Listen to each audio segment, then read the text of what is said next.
ELS.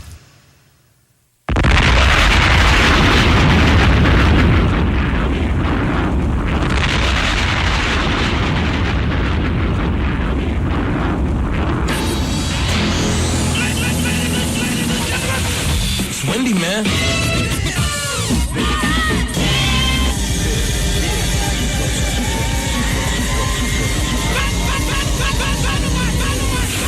The Wendy Williams Experience.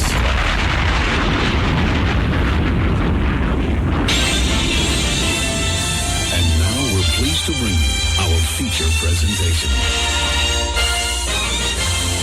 Ladies and gentlemen, what you're here are about to witness the greatest queen of all time.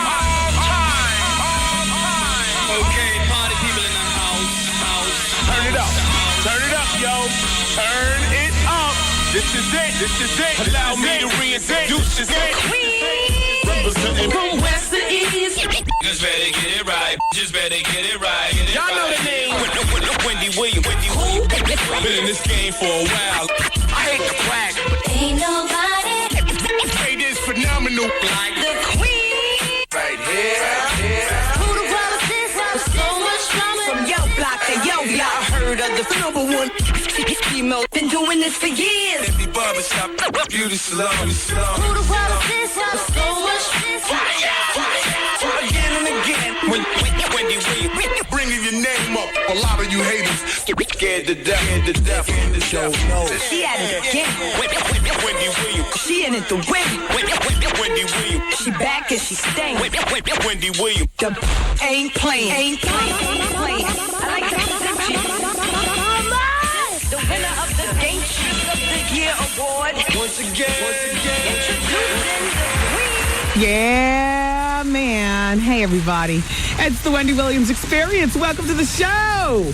We've got Cheryl Lee Ralph coming in today. You know, she's one of the stars of the new Showtime series Barbershop. Plus, she just married the senator. And she's just, in general, a wonderful woman. This will be her second visit on the show. So she's old hat. She knows the deal. You do, too. We love Cheryl Lee Ralph. That's Moesha's mother.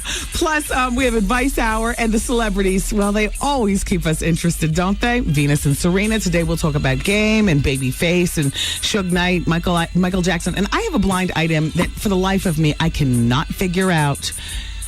If you can please help me, I'm going to share it with you in our next break, okay? So everybody, keep it where you got it. Welcome to the show. We're good to go. It is what it is. It's the Wendy Williams Experience.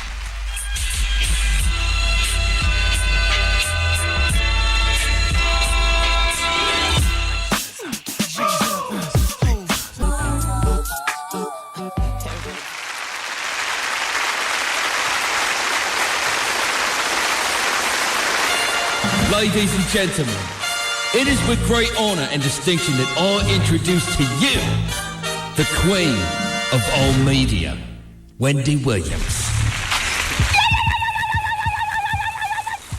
Hey. What's all happening? Hi, everybody. Welcome to the show. Glad to be here.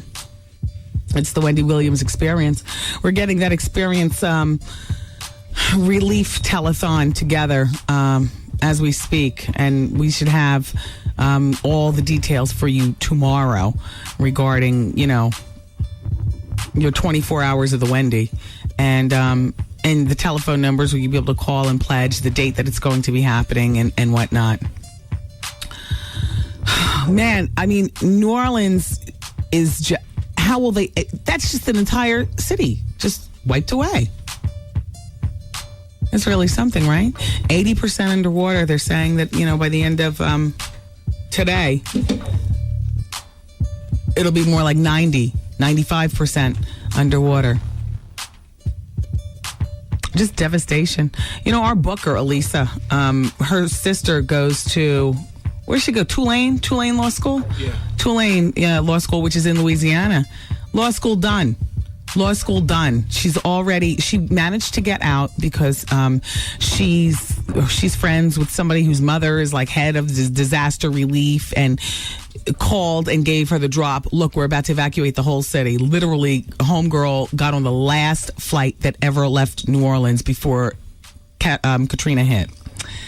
And so, you know, she made it out safely. She'll never be able to go back. You know, so she's already researching new law schools. It's just like done. You know, how do you rebuild your life like that? So we're going to see what we can do as an experienced family to help out. And we're going to need you guys' help, too. So, anyway, so how are you feeling today, people? Glad to be alive? Glad to have your homes, your families, your things. For those of you who honor things. Your Gucci belt, your car with the rims, your iPod.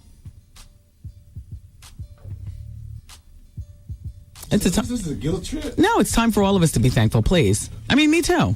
You know what I mean? You know, sometimes we could just get so damn caught up in stuff. Those people are down there with nothing. Like, what do you grab? Nothing. Hello? Hello, Wendita. Hi. Hey, you look great this morning on Fox 5. Thank you. Yeah, you look. I usually watch Sean Gables, but I said, let me check out Wendy, and you look wonderful this morning. Did I convince you to watch Fox? Oh, definitely. Thank you. Definitely. You know, they should have you back. You're going to be back on Monday on Labor Day, yeah? Yes, I'll be back Monday. Yeah. Okay, I have a question to ask you. Where did you get those pants with the hole in the crotch? What? There was a picture of you that you took at Eugene's. There was a party at Eugene's, and I don't have any pants with a hole in the crotch. Well, there's a picture on allparties.com of you. The website's called allparties.com. Or can you... Well, look, it must be like a splotch or something like that. Because first of all, if you're talking about pants as opposed to jeans, I don't wear slacks. Unless... No, but these were jeans. These were jeans, and it has a hole in the crotch. No, I haven't had a hole in my crotch since I was 13 years old. My mother gave me velvet Calvin Klein jeans from Lord & Taylor's for Christmas. I opened up the package 3 days before Christmas to try them on. I squatted down. My big ass couldn't fit into a size 14. I made a hole in the crotch and then had to end up, you know, playing it off on Christmas Day. Okay, well, maybe, I don't know, but that's the picture they had on allparties.com. Yeah, no, I don't know what that is. I have panties. Then that does not hold. They're meant to have an opening at the crotch. Hey, did you have... How you doing? Did you have your appointment this morning? Oh, yes, I did. I feel fabulous. Oh, good. That was hilarious for the people who listened to the bonus hour. All cleared out. Yeah, very good. Yeah, it took 2 hours and 10 minutes. Oh, my God. Yeah. You're crazy. All right. So we'll watch you on Labor Day. Okay. Oh, I'm going to be on Friday, too, talking about hurricane relief. Oh, okay, good. Yeah, on Friday, I'm not hosting. I'm guesting. Okay. Yeah. Okay, good. Okay, take care. Bye-bye. Okay, bye. Oh, hello? Hi, Wendy. Hi. I had you on speaker. I'm sorry. It's okay. How are you? Mark, can you go to allparties.com and see if I got a hole in a crotch at a party? I'm doing well. I just want to tell you, I adore you. I love you. I've been following you since since 97. Thank you. For a long time. You practically raised me, I'm telling you. Thank you. But I just wanted to bring it up. I don't know if anybody did, but at the VMAs, did you guys notice how Missy and Ciara, they were like playing with their jaws? They were obviously on E. Playing with their jaws? Yeah, they were on E. They were on ecstasy. See, why is it that, you know, I spent so many years being an offender, I thought I knew everything. Come on. I was sitting there with my boyfriend, and I was like, hold up. Because you know right away, they came up on stage, they were playing with their lips. Ciara was all over the place with her jaw, and so was Missy. I was like, they are so on E right now. Shut. Yes, I knew right away. Okay, that's according to you. Oh, yeah, I mean, come on. Okay, well, you know what? The weekend's coming. We'll be able to see the reruns. Now we'll be watching. Exactly. Yeah. Well, thank you for that tip. You're welcome. All right, bye-bye. I love you. Bye. Love you too. Bye-bye. Now, that's according to her. However, I will be watching with a fine-tooth comb this weekend. I'll be looking for that particular moment. Hello? Wendy. Yes. How are you, hon? Hi, how are you? Stephanie, calling from the Bronx. Hey, Steph. Calling to give you kudos on the Fox 5, girl. Thank you. You look great. Just a word to the wise. The hair is too big, hon. It's swallowing you up. No, it's too big for you, Miss It's too big for you, hon. It's swallowing you up. Listen, I am a huge woman. No. I am a very big woman. You like tame hair. That's your personality. No. I love the wild mane, but it's swallowing you up. I love big hair. And thank you for your comments. Oh, she said, oh, you sound like my son. That's what he does. She said, oh. Because I love you. I know you. They love me with my big hair. Swallowing you. It's just too much. It's too much, Wendy. You can have the wild mane, but that was just swallowing you this morning. I'm just like, look at that beautiful face, and you could barely see it. I should mow it down. Yes, just a little. Wendy, don't ever, just change everything. Just a little, just not so much tease and pop. It's swallowing your beautiful face. Please, believe me. I'm not the only one who tells you this, so you know I can't be wrong. Oh, look at her. Are you jealous? Yeah. Do you wish you had 16 pounds of hair? That must be it. Look, thanks for calling. You know I love you, girl. I love you too. Bye. By the way, that's just in line for the people poll question today. Yesterday's question was, are you in therapy? Have you been, or are you? Only 2% of the audience said yes. Wow. Well, according to Advice Hour, honey, we need to add another 48%. Somebody's out there in denial. You. I see you, Keisha, with your crazy behind sitting over there. Jamal, you too. Becky, you're no different. Well, today's people poll question is for the ladies. Do you wear fake hair? Do you wear fake hair? Wig, weave, clip-in hair, whatever. Are you one of those, it's mine, I bought it? Do you wear fake hair? Yes or no? I would love to know. All right. That's yes or no. You can go to the WendyWilliamsExperience.com. I have this blind item. I'm really at a loss. Can I just review this with you?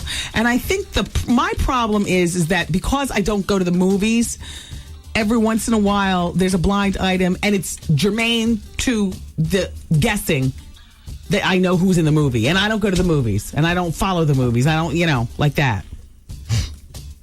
Listen, hold on. This black actress is well known in the black community. She was once involved with a black mainstream superstar. Perhaps somebody who's been with Will Smith? All right, just keep this in mind. People were surprised about their low-key relationship because she wasn't his typical, his usual type, although she's attractive. The actress got pregnant. He demanded she get an abortion. While she was recovering from the abortion, she heard that the artist had married another woman. She went into a downward spiral and had a nervous breakdown, became bi-curious, and got on drugs. While she was rehabbing, she learned that she was victorious in a $1 million lawsuit she had filed against an entertainment-related company. She spent the money on various boyfriends, drugs, and gambling. Within the year, she was broke. The actress is currently in a lesbian relationship unbeknownst to the public. Here's the hint from Panache Report. Panache, I love your things, but you know what? Panache, can you from now on give us sample guesses like you did yesterday? Just, give us a choice of 5 people. Here's the hint.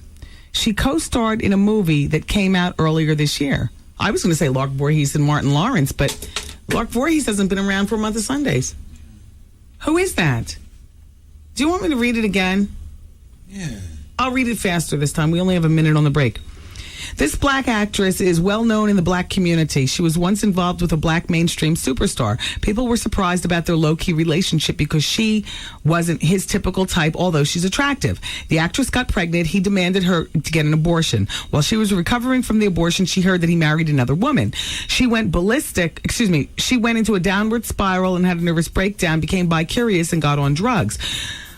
While she was rehabbing, she learned that she was victorious in a $1 million suit she had filed against an entertainment company. She spent the money on various boyfriends, drugs, and gambling. Within a year, she's broke. The actress is currently in a lesbian relationship unbeknownst to the public. Here's the hint. She co-starred in a movie that came out earlier this year.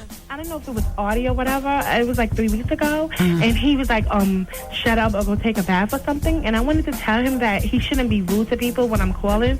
Because I would come up there and stick my 9.5 foot up his butt and let him give it a professional. The Wendy Williams Experience. The following is a test of the emergency alert system. rest of New York City's emergency alert system is now complete.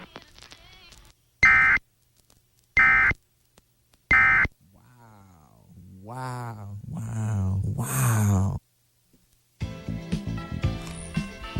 Were people going to walk around and call you gay?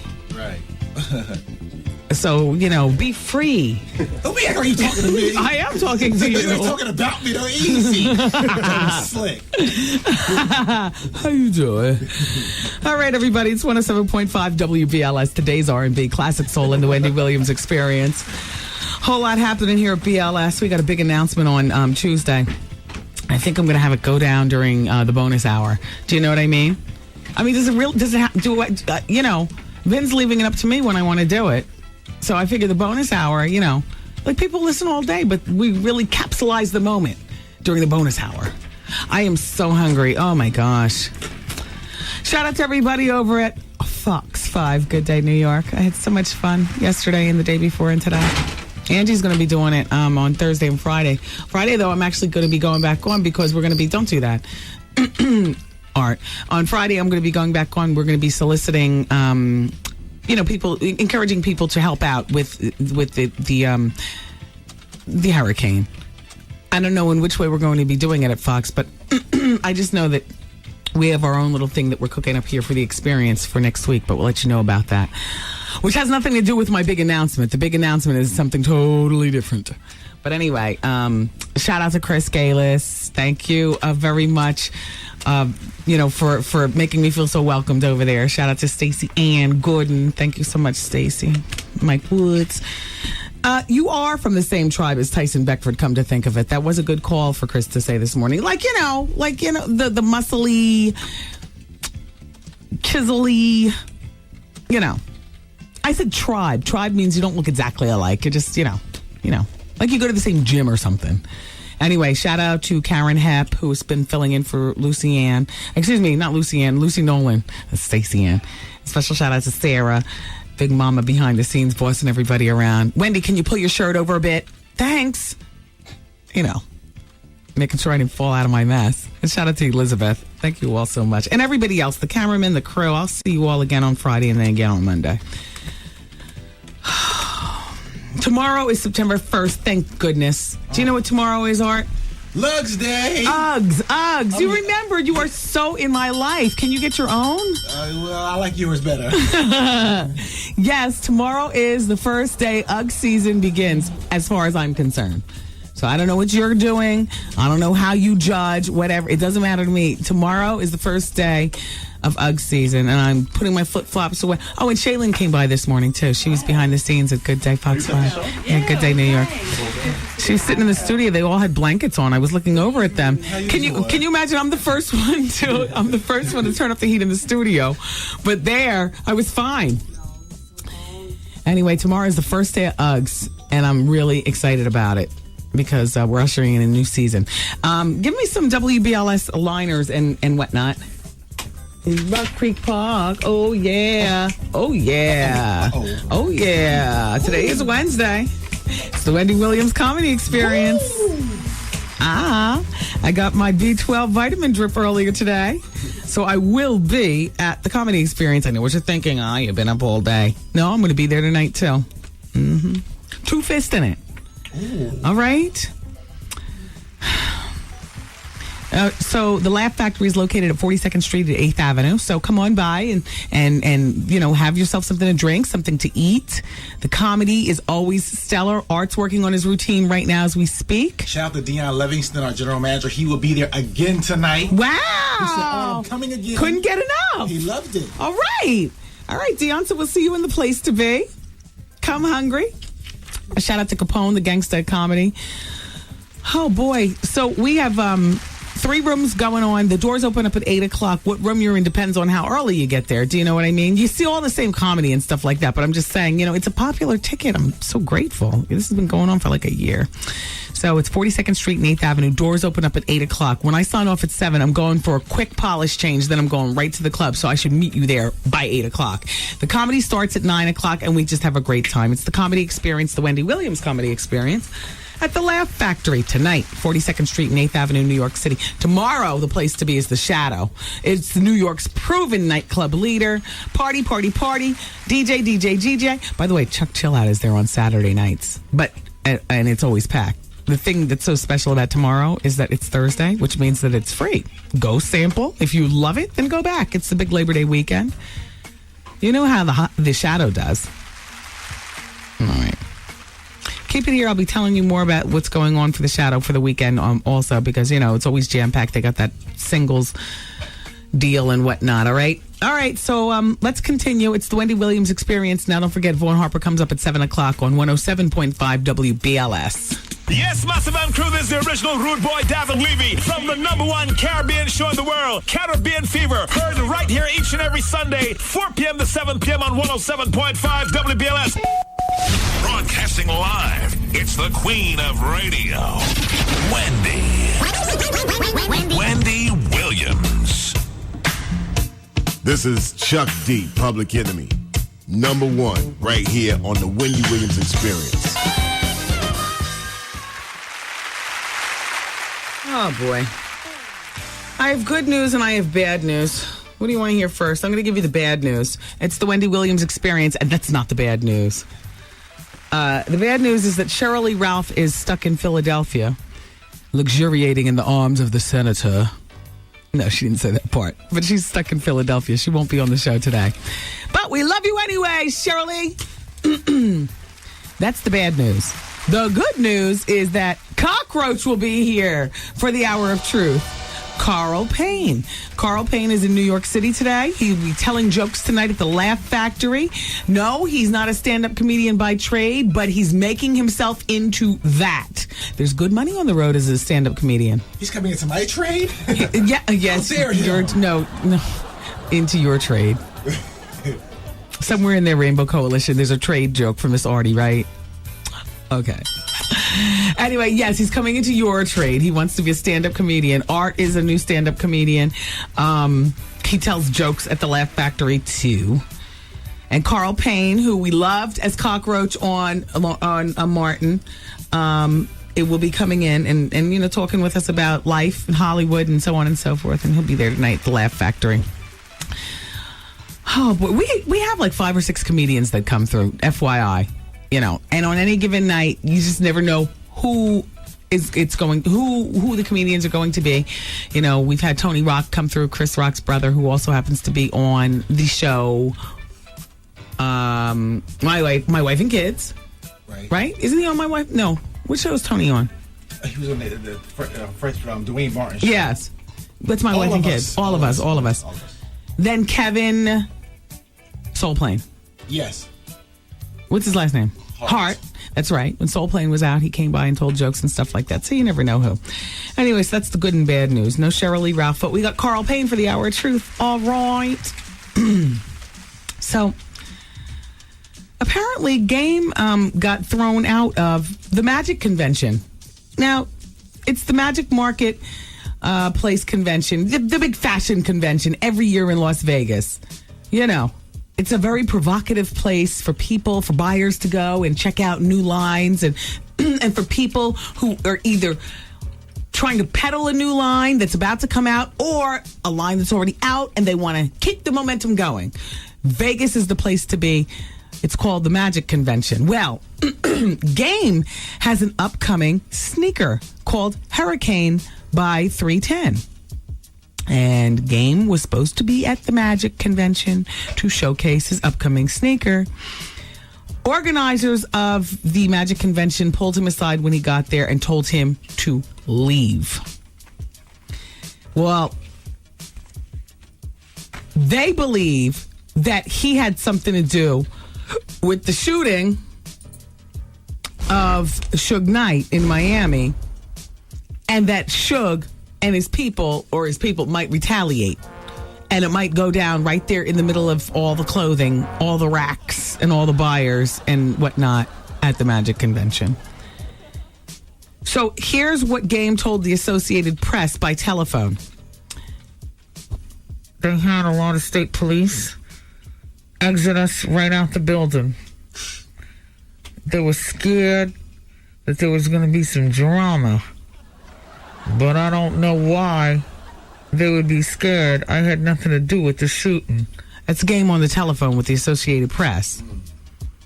And I just finished telling you all yesterday that Game, according to Game's quote, strolled the beach with Suge to... Oh my gosh, that did sound crazy, right? I didn't mean it like that. They were talking about the state of hip hop. Stand all between their toes. Stand all between their toes. Shut up. Stupid. How you doing, Gabe? How you doing, Suge?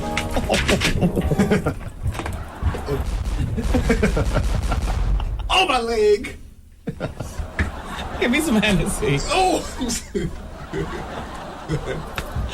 There was a report that just before Suge got shot, that he was that he passed by this table in the VIP with these girls and picked up the Hennessy bottle and poured himself a drink. Ooh. And they were like, "What are you doing?" He said, "I'm making myself a drink." With the look like, and put the bottle back down and kept going. Anyway,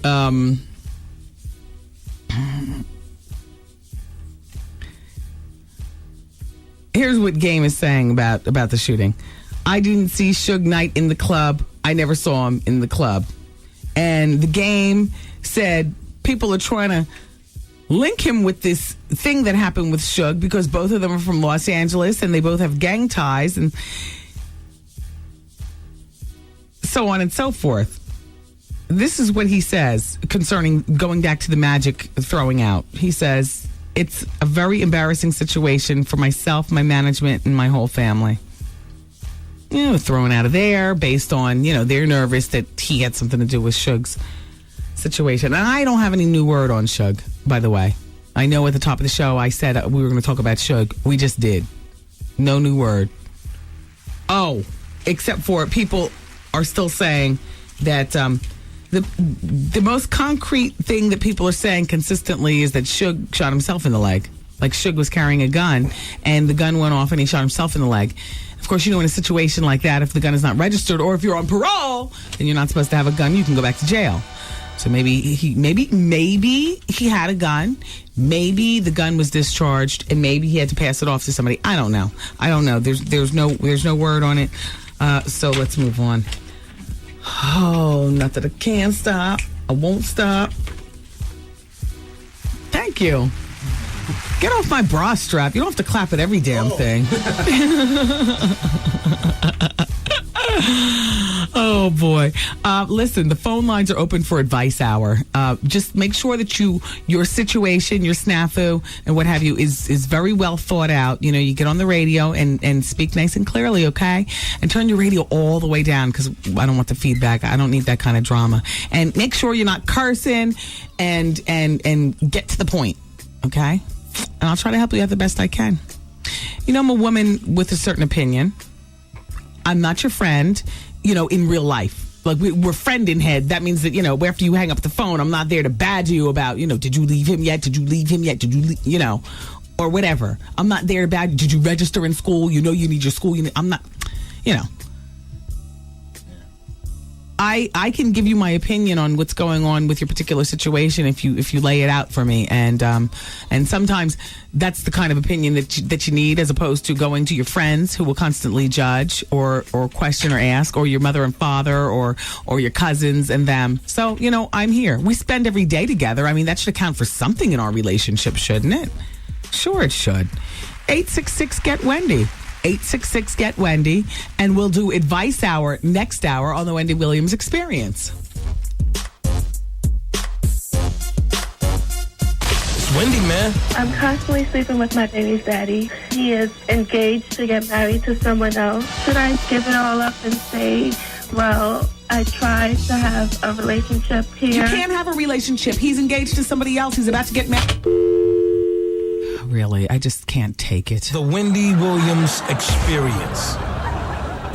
Everybody needs some. Should I leave? Like, is that selfish to my son? Come get some. Let me tell you, Wendy, it's really a trouble with a dude. Advice out. I'm having a problem with my fiance and his family. I was in a relationship with this girl for like 18 months. She told me the relationship meant nothing. Always drama. Call Wendy right now. 1-866-GET-WENDY.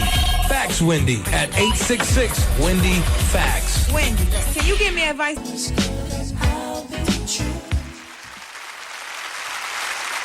It's the Wendy Williams Experience here on the radio, everybody.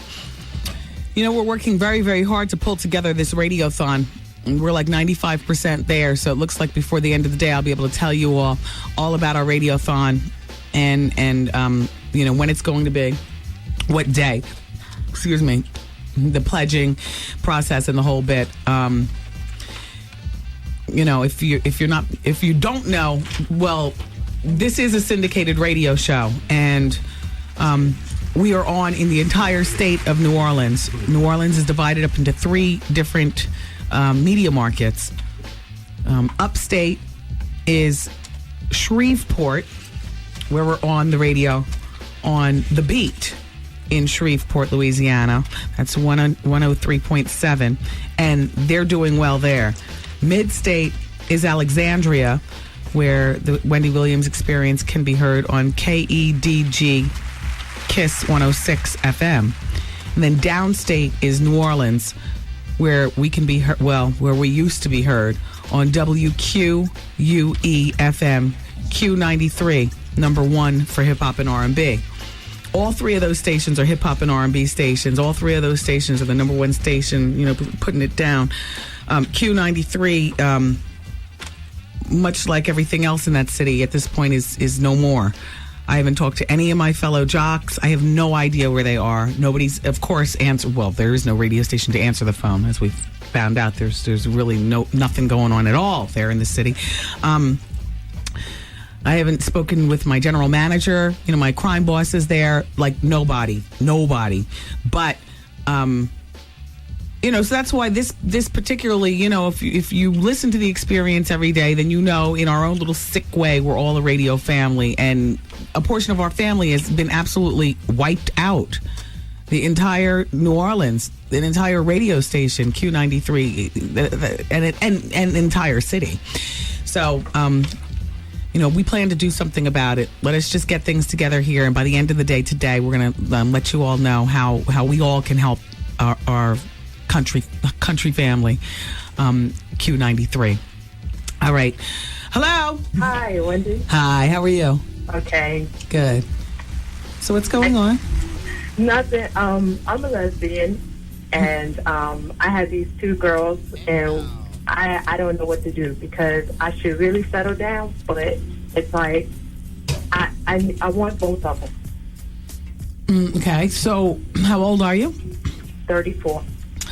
And what's so great about girl number 1? Girl number 1 is wifey material.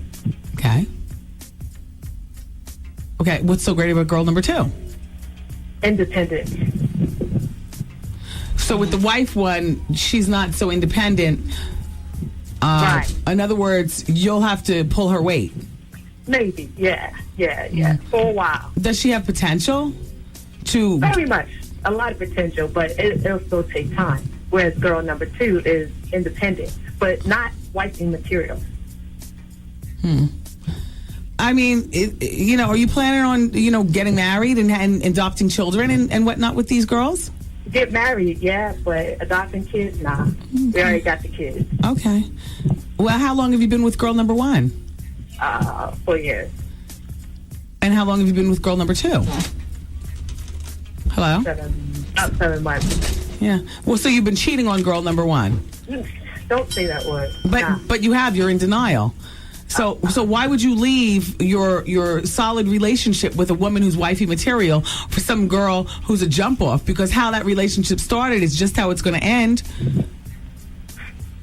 I mean, you understand? And as it is right now, how do you know she even wants you? You know, nobody wants a cheat for real, because really what you've done to girl number 1 is what you will eventually do to girl number 2. At least that's in her. You know what I mean?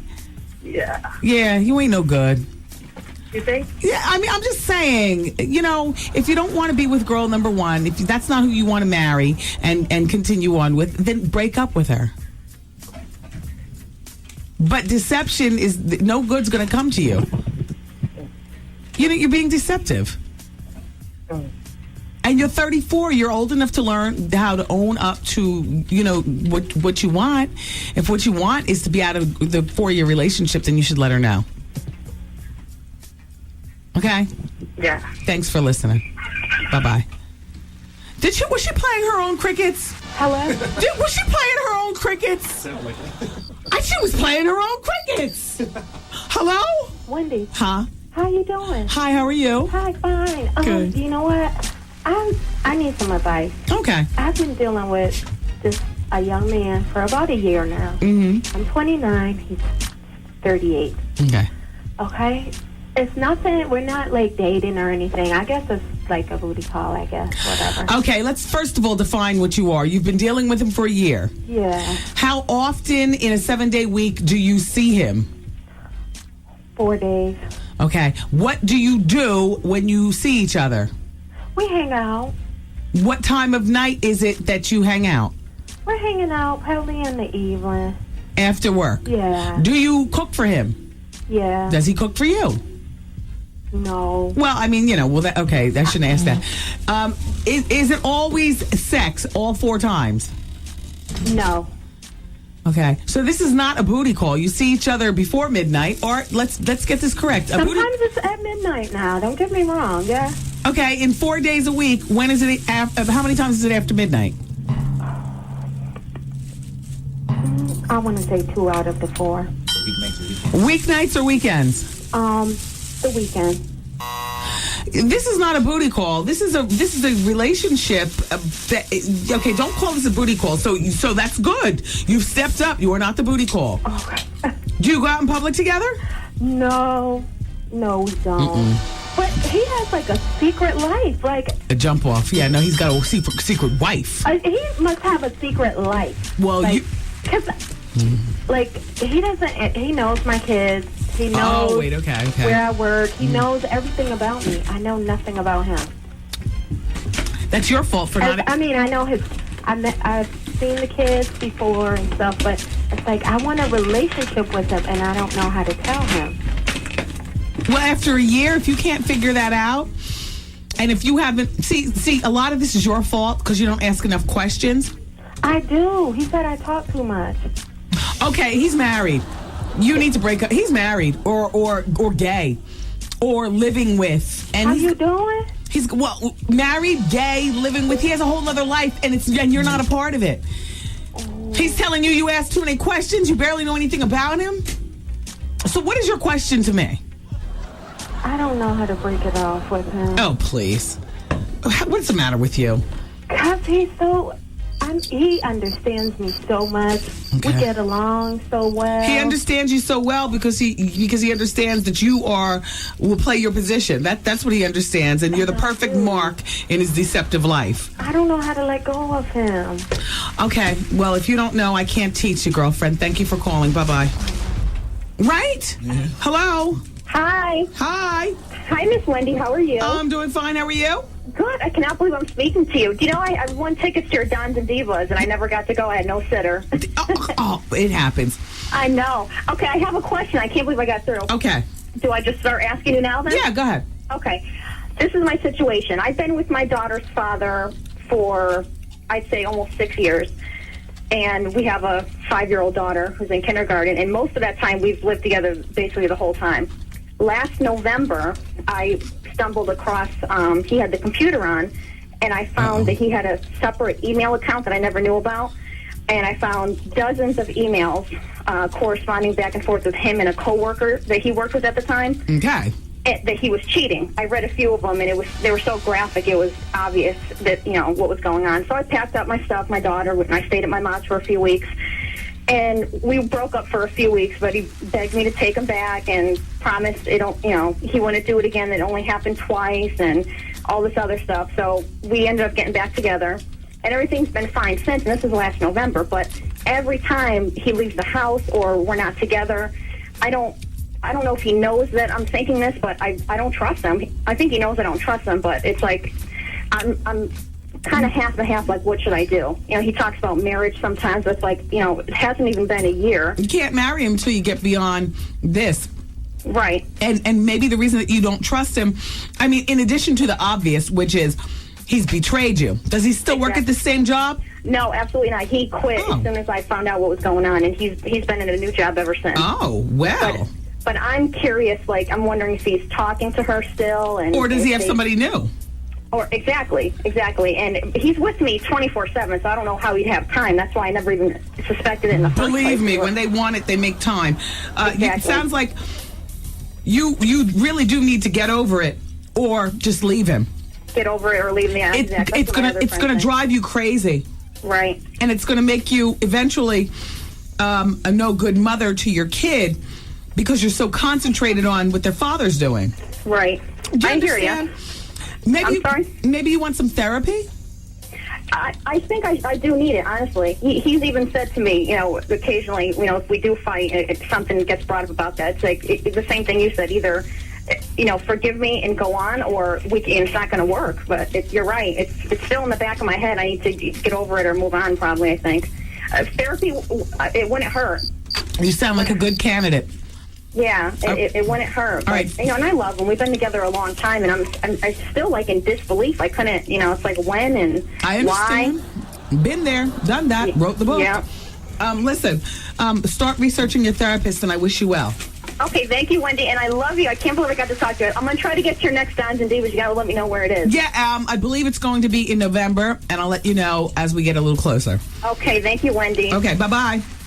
Hello, hi, it's Wendy. Hi, Wendy. How you doing? I'm doing well. This is Kim from before. I was like the Revelation girl from weeks ago. Not that you would remember. I'm kind of boring. Yeah, I don't really remember. Okay. Not yet, anyway. Okay. Anywho, got a new situation. What'd you see? Uh-oh. I met this guy on the night of the CC Pennison concert at the Shadow. Okay. And went really nice. And we danced till my feet fell off. We started kind of hanging out. Not much hanging out. We went to a diner afterwards. Okay. We talked. And then the next week we were going to go to your comedy show, but it was sold out. Okay. So we ended up going around the corner to the Brazilian restaurant. Okay. And he tells me, I'm separated from my wife. Mm-hmm. We were in therapy, and I decided that I didn't really want to go forward with the marriage anymore, and I've moved out, and I live here, and she lives in Atlanta. Okay, fine. Really haven't sealed no deals now, so, all right. So, we're talking. He sends me, an instant message. I answer him back. And his wife gets the instant message, and the first time she reads the email. Then the second time, she's sending me, harassing letters. Or harassing emails. More, she sent one. Well, I thought that he was separated from his wife. Just because you separate now. Now, hold on. How do you know that he's separated? He could be lying to you. That he very well could be. Okay, so what's your question? My question is, I think I pretty much want a co-signature. I think I want to fall back and see how this crap works itself out. Yeah, I think you should fall back, too. Yeah, because I'm not trying to go no further. He's telling the truth, but he can be trusted. Because you know what? That CC Peniston concert was right after or the same night of her coming here to interview on the show. So that was only about 3 or 4 weeks ago. Right.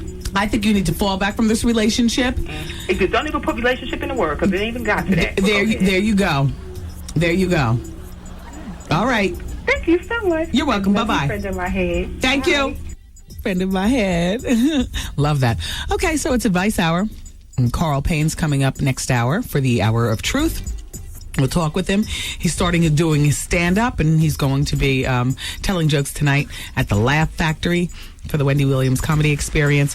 So there's a lot to talk with Carl Payne about. Now, if you can't think, then make sure you're here, because this is one that I've been waiting for, a reason to talk to him. He hasn't acted in so long. I just figured everything would just kind of float out there in the atmosphere. He's coming to the show. He's coming to the show. Advice Hour is still on. I'm going to be addressing your faxes in our next break. Keep it here. Thanks. It's Wendy, man. I've been talking to this young lady. She called me at home and I was listening to your show, and she says that she doesn't know any straight guys that listen to the Wendy Williams show. No. Plenty of straight guys listen to the show. All right, so yeah. Ow. So what should I tell her? Just tell her how you doing. The Wendy Williams Experience. Hey, everybody. It's Wendy Williams Experience here on 107.5 WBLS. Oh, the sun is out. It's turning out to be a beautiful day here in New York, New Jersey, Connecticut. What's going on? Well, it's time for me to talk with you about LA weight loss. I mean, LA weight loss is a very important factor in how I maneuver through life at this point. They help me lose a very crucial 15 pounds. You can do it too. Are you like me? Do you love food? Well, you'll be happy to know no food group is off limits on LA weight loss. Are you like me? Do you love a variety of food? Well, like I said, there's no food group off limits on LA weight loss. Do you enjoy carbs? What is it for you? What's your weakness? Sweets, starches, carbs? What is it? They will cater your weight loss program to your specific needs. Yes, it's LA Weight Loss, and they are fantastic. Do you need to call them? You need this number, don't you? Okay. I just named 2 great things about them. No food group off limits, and they cater your diet specifically to your needs. Those are just 2 of the many reasons LA Weight Loss is still standing while other companies go bankrupt, while other companies close down with their prepackaged food, rejudge, and come back and still got the same prepackaged food. You're better than that. You want the best. LA Weight Loss. 10 pounds, 100 pounds. What do you need to lose? 1-800-448-TRIM. It's 1-800-448-TRIM, LA Weight Loss, and I would not lie to you. In my opinion, they're the best weight loss program going. I'm just saying. Thank you, LA Weight Loss. The Wendy Williams Comedy Experience is happening tonight at the Laugh Factory. Shout out to Capone, the Gangsta Comedy. Special shout out to Ken Black. Artie Life of the Party. He's working on his routine. I'll be there also. It's great. You got to get there early. You heard that woman during Advice Hour. She said she got there. It was sold out. She said they had to go around the corner to a Brazilian restaurant. It happens. You know, doors open up at 8 o'clock. From 8 to 9, we do meet and greet. That's where you come in, you have a seat. You know, if you'd like to say hi, fine. If you'd like to just get your drink order in, do that. If you'd like to just survey the land, you know, see who's all around you, just sit in your seat and sit on your perch and look around. From 8 to 9 is that time. About 9 o'clock, the comedy starts. Usually between like 9 and 9:15, the comedy starts. And it's all downhill from there, boy. Capone gets on stage, acts a fool. Art acts a fool. I try to be civilized because I act a fool for 5 hours a day. No need to do it there. You know, I'm to routine. I come up and say hi. I greet you because, you know, it's my comedy experience. You're coming to my second house. And Carl Payne is now telling jokes. He's going to be debuting his comedy stylings in Times Square tonight at the Laugh Factory. 42nd Street and 8th Avenue. Carl Payne played Cockroach on Martin, and he's also going to be our guest here on the radio show. He'll be up in about a half hour, maybe 45 minutes from now. You know, the hour of truth. So I'll see you tonight, my little munchkin. Good. Okay, great. All right, so it's the Wendy Williams Experience right now until 7 o'clock on 107.5 WBLS. Is Wendy the greatest show on earth? Wendy Williams Experience. Yo, did you catch this flashback? CeCe Penis is legendary. She treats her band members well. Or it would probably be better to play a sound effect to show what you mean when you say that she treated her band members well back in the day. After a long performance. Okay. Now you're taking a shower. Oh.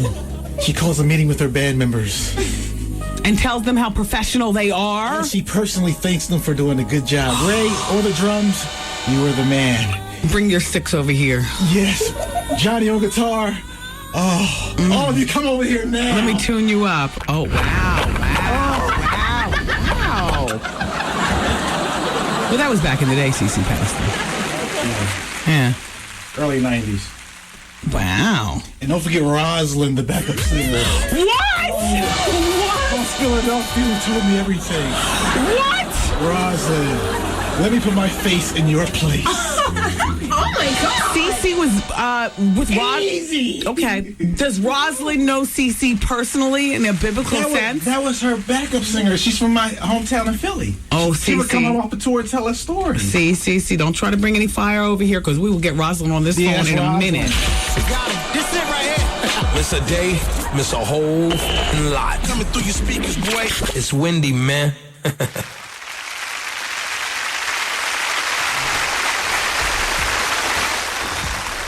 Hello. Miss Honey. Miss Honey. It's Advice Hour, everybody, on the Wendy Williams Experience. All right, this one is a bit long, so this is probably the only thing that I'm going to be able to cover in this particular break, but this person needs a bit of help. Dear Wendy, I have a problem. Let me start off by saying that I love the show, and also, here we go. I've been in love with my best friend since grade school. It wasn't until we were 15 that we... Wait, do that. We're in a break. It wasn't until we were 15 that we made our relationship a little more on the serious side. We had our first child at 19, our second child at 20, and we're truly in love. We got married at 25 and had 2 more children after that. So far, isn't this one of those incredible stories? Your first love from grade school, and you actually go on and, have children only by him and get married to him by 25.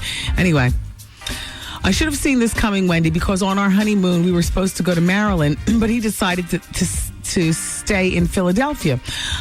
I was fine with that until I started suggesting things to do, and he started rejecting every one of them. My husband is a very controlling person. He wants to know each and everything that goes on in the house. Vacations, dinner, everything. I've lost myself in this relationship, and I'm starting to resent him for it. I do everything in the house. Cook, clean. I do the washing, all the shopping. I also work full-time to come home and expect to cook something decent for my family to eat for dinner. When I want to take some time for myself, it's a big fight. Even my kids notice, which I hate. He won't even watch the kids. He'll say, you better find a babysitter because I ain't watching no kids. Mind you, Wendy, they're his kids too. So he'll leave so that I would be forced to either take the kids wherever I go or take them over to my mother's house. He has become so verbally abusive that my 12-year-old always says, I don't know why you put up with him. You know what? It's real bad when you get your kids talking out of their face like D from What's Happening. You can picture this D, 12 years old.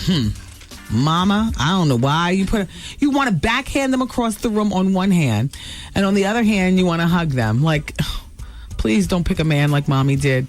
All right, let me rejudge my position here and finish. My 13-year-old has already decided not to ever get married or ever have kids. You see how this is affecting kids? He's been giving me the silent treatment since the weekend. I finally broke down and told him, you can't keep controlling me.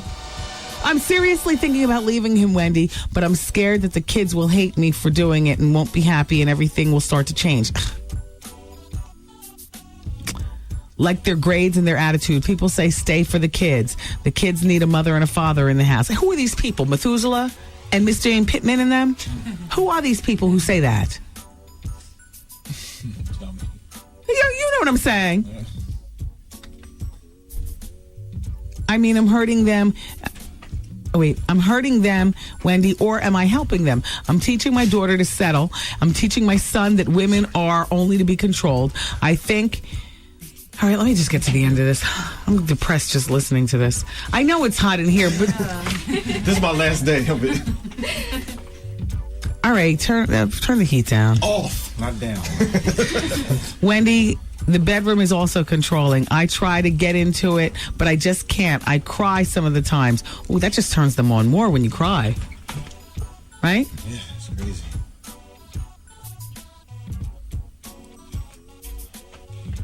I know he sees me crying, but he doesn't even care. I don't know what's the norm anymore, but I think that it should be 2 or 3 times a week, not every other day. Well, it depends on who you are. But if we don't, all right, blah, blah, blah, there's no peace in the house. Listen, Kizzy, it's time for you to pack your bags and leave. And you know no better because this is your childhood love. You've been in love since you were in grade school with this man, So you've never had a chance to do anything in terms of discovering the world, appreciating your independence, nothing like that. I don't even know that you'll be good at it when you get divorced. But the only way to find out is to try. And the reason I say I don't even know that you'll be good at it is because, you got to get over your slave-like mentality. Your husband's the master, you're the slave, you go out and you work, you birth all the kids. When you get divorced, you're going to have 4 kids with you.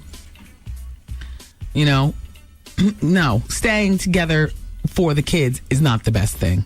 Staying together because you want to and it'll make you happy is the best thing. And then a happy mother and a happy father puts that happiness off to the kids.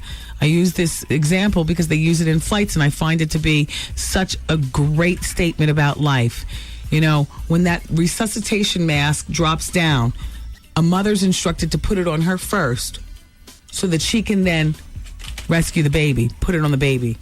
You don't put the resuscitation mask on the baby first in a plane.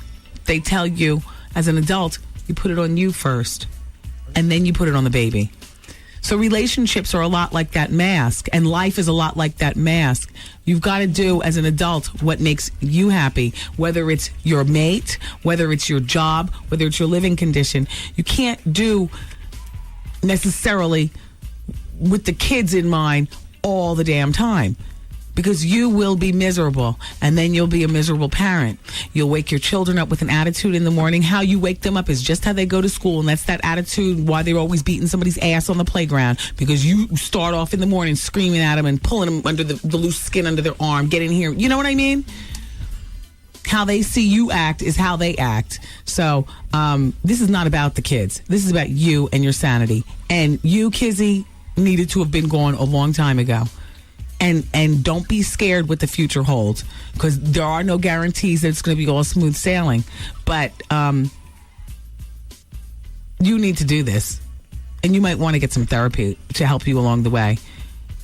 Don't talk to your children like they're adults. You're not saying that you've done this, in this facts, but you have 4 kids, and they're at that age where and you're going to have enough. You're going to have enough to talk about once you leave this man, and he's not going to be here to be there to talk to you, and you're not necessarily going to want to talk to your girlfriends about everything. It's going to be very easy to talk to some little D from What's Happening, smart mouth 13-year-old, because you can quickly look at her like she's 33. Mama, I'm so glad you left him. You don't talk to your kids like they're your girlfriends or your peers. Those are your kids. You need some therapy. And you need to leave him. And you have until October 15th to do so, because the holidays are coming, and you're going to want to present a reasonable holiday for you and your children. In other words, some sanity. Don't take yourself through this insanity for the holidays. You've done this for the past 25 years of your life. It's time to resuscitate yourself, Mom, and then rescue your kids. Good luck.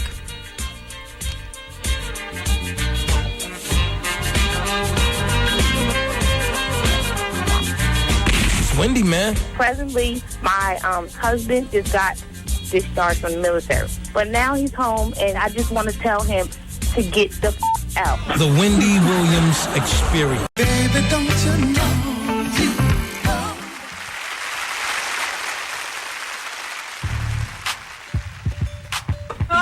Excuse me. I was just trying to throw away some of the garbage and clean up the studio a bit for our guest Cockroach, only to find out, well, every once in a while I make a good washerwoman. Cockroach is running late. Cockroach is Art. You sit here and co-sign with me. Cockroach is from the Cosby Show, not Martin. You sat here and let me say Martin. It's the same difference. Oh. Cole. That's right, Cole. Yeah, I called him the wrong name, but he's from the same show. The man has acting history, but we haven't seen him around in a while. And come to find out, he's changed careers. I mean, I guess he's still... Oh, excuse me. He was on the DJ show. What was that show called? Oh, Rock Me Baby. Mm-hmm. He played the sidekick, to the Wacky Morning Zoo show. And now he's turned his career into comedy.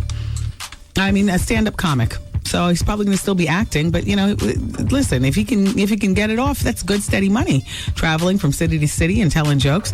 Tonight in New York City, he'll be telling jokes at the Wendy Williams Comedy Experience. Yeah, I'm sorry, I meant to press. Are you mixed with emotion? No, I meant to hit the hand. Oh. Art is scared. He played the sad music because Art is upset that somebody new is coming into his industry. Now that Art, is doing stand-up comedy, he's very weary of people trying to cross over into his industry. Yeah. Don't worry, Eddie Murphy and Seinfeld and Capone. Yeah, don't worry yet. Art's holding the gates down in you all's industry. Yeah, don't worry yet. I wasn't dissing you. Oh, you wasn't? No, I was putting you in there. Because you didn't give me eye contact. I'm looking at your body language. You said like you was dissing me. I'm looking at your body language. I've been up since 3 o'clock in the morning. Pardon me for slumping. Okay. There you go. Here you go. I mean, what's the point in sitting up? We're not on camera. Right. Yeah, I can slump. I'm past the time of getting scoliosis. Remember that was going around big, like when you were 12, 13? Oh, scoliosis was good for sexual positions, though. Shout out to scoliosis. Easy. Shout out to Portia Jones. Portia works at a fabulous bag company. She does public relations, actually. She's the director for Hobo International. Hey, girls, you want to see some great bags? Go to hobobags.com. HOBOBAGS.com. Hobobags.com. Thank you, Portia, and I bow down to you. Your majesty. So, oh gosh, I have so much paperwork on my desk. All right, let me clear. Oh, little Kim, when she was flying back from the VMAs, apparently she got into a little exchange of the nasty words on the plane. She was traveling U.S. Air, first class. I didn't know U.S. Air had a first class. But, okay, U.S. Air first class, and this was Monday, and she was flying from Fort Lauderdale to New York. And according to the people at the New York Post, this was in the Post the other day. I just forgot to mention it to you all. Kim was nearly thrown off the plane after getting into a loud argument fight with the flight attendant, one of the flight attendants, actually, over some kind of mix-up with the seats. Now, a witness on the plane, see, this is why I can't stand this text message thing, because you can literally be sitting up in somebody's face, having a conversation, and calling them all kinds of names and text messaging your friends. So there was apparently a third party sitting in her seat text messaging what was going on the plane. And the text message went like this. Yo, right now, little Kim is totally freaking out on an attendant. Some first class seats were mixed up. They called the agent, she called the agent a racist and pulled the "do you know who I am" thing. The attendant had no idea who she was and couldn't have cared less. Well, shortly after takeoff, she's now back in her seat, and she's in the back row of first class, and she has to be served by the same flight attendant that she fought with. Things seem to be a little tense. Oh, yeah. She got a nice belly full of spit. And all that champagne she was ordering, all those little rubber chicken meals and whatnot. What? Nice little goober sauce on top of that tenderloin steak. You know how that goes down. Mm-hmm. Somebody ordered, who ordered? Crystal, you ordered the salad for me earlier today, and I just finished. It's thanks to you that the same place messes up my salad all the time. And I told Crystal, I said, please don't be nasty to them in letting them, get the order right, because they'll spit on the salad. Like, I am so weary of that. I know I've digested my share of spit. I just don't want to know about it. I don't want to incite it. So, you remember Kim Delaney? Kim Delaney, well, first of all, her most recent role was NYPD Blue. She did a couple of guest stints on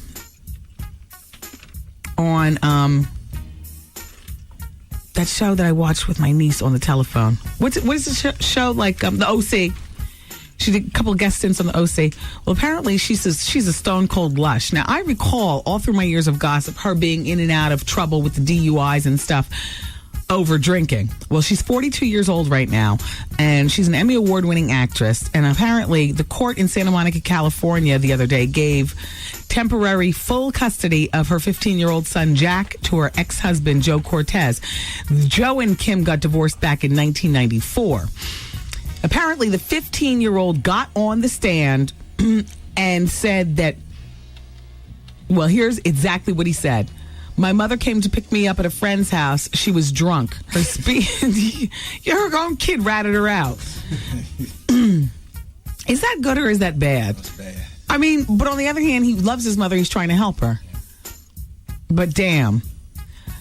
My mother came to pick me up at a friend's house. She was drunk. Her speech was slurred and she smelled of alcohol on her breath. I attempted to keep her from driving the car, but she was very demanding.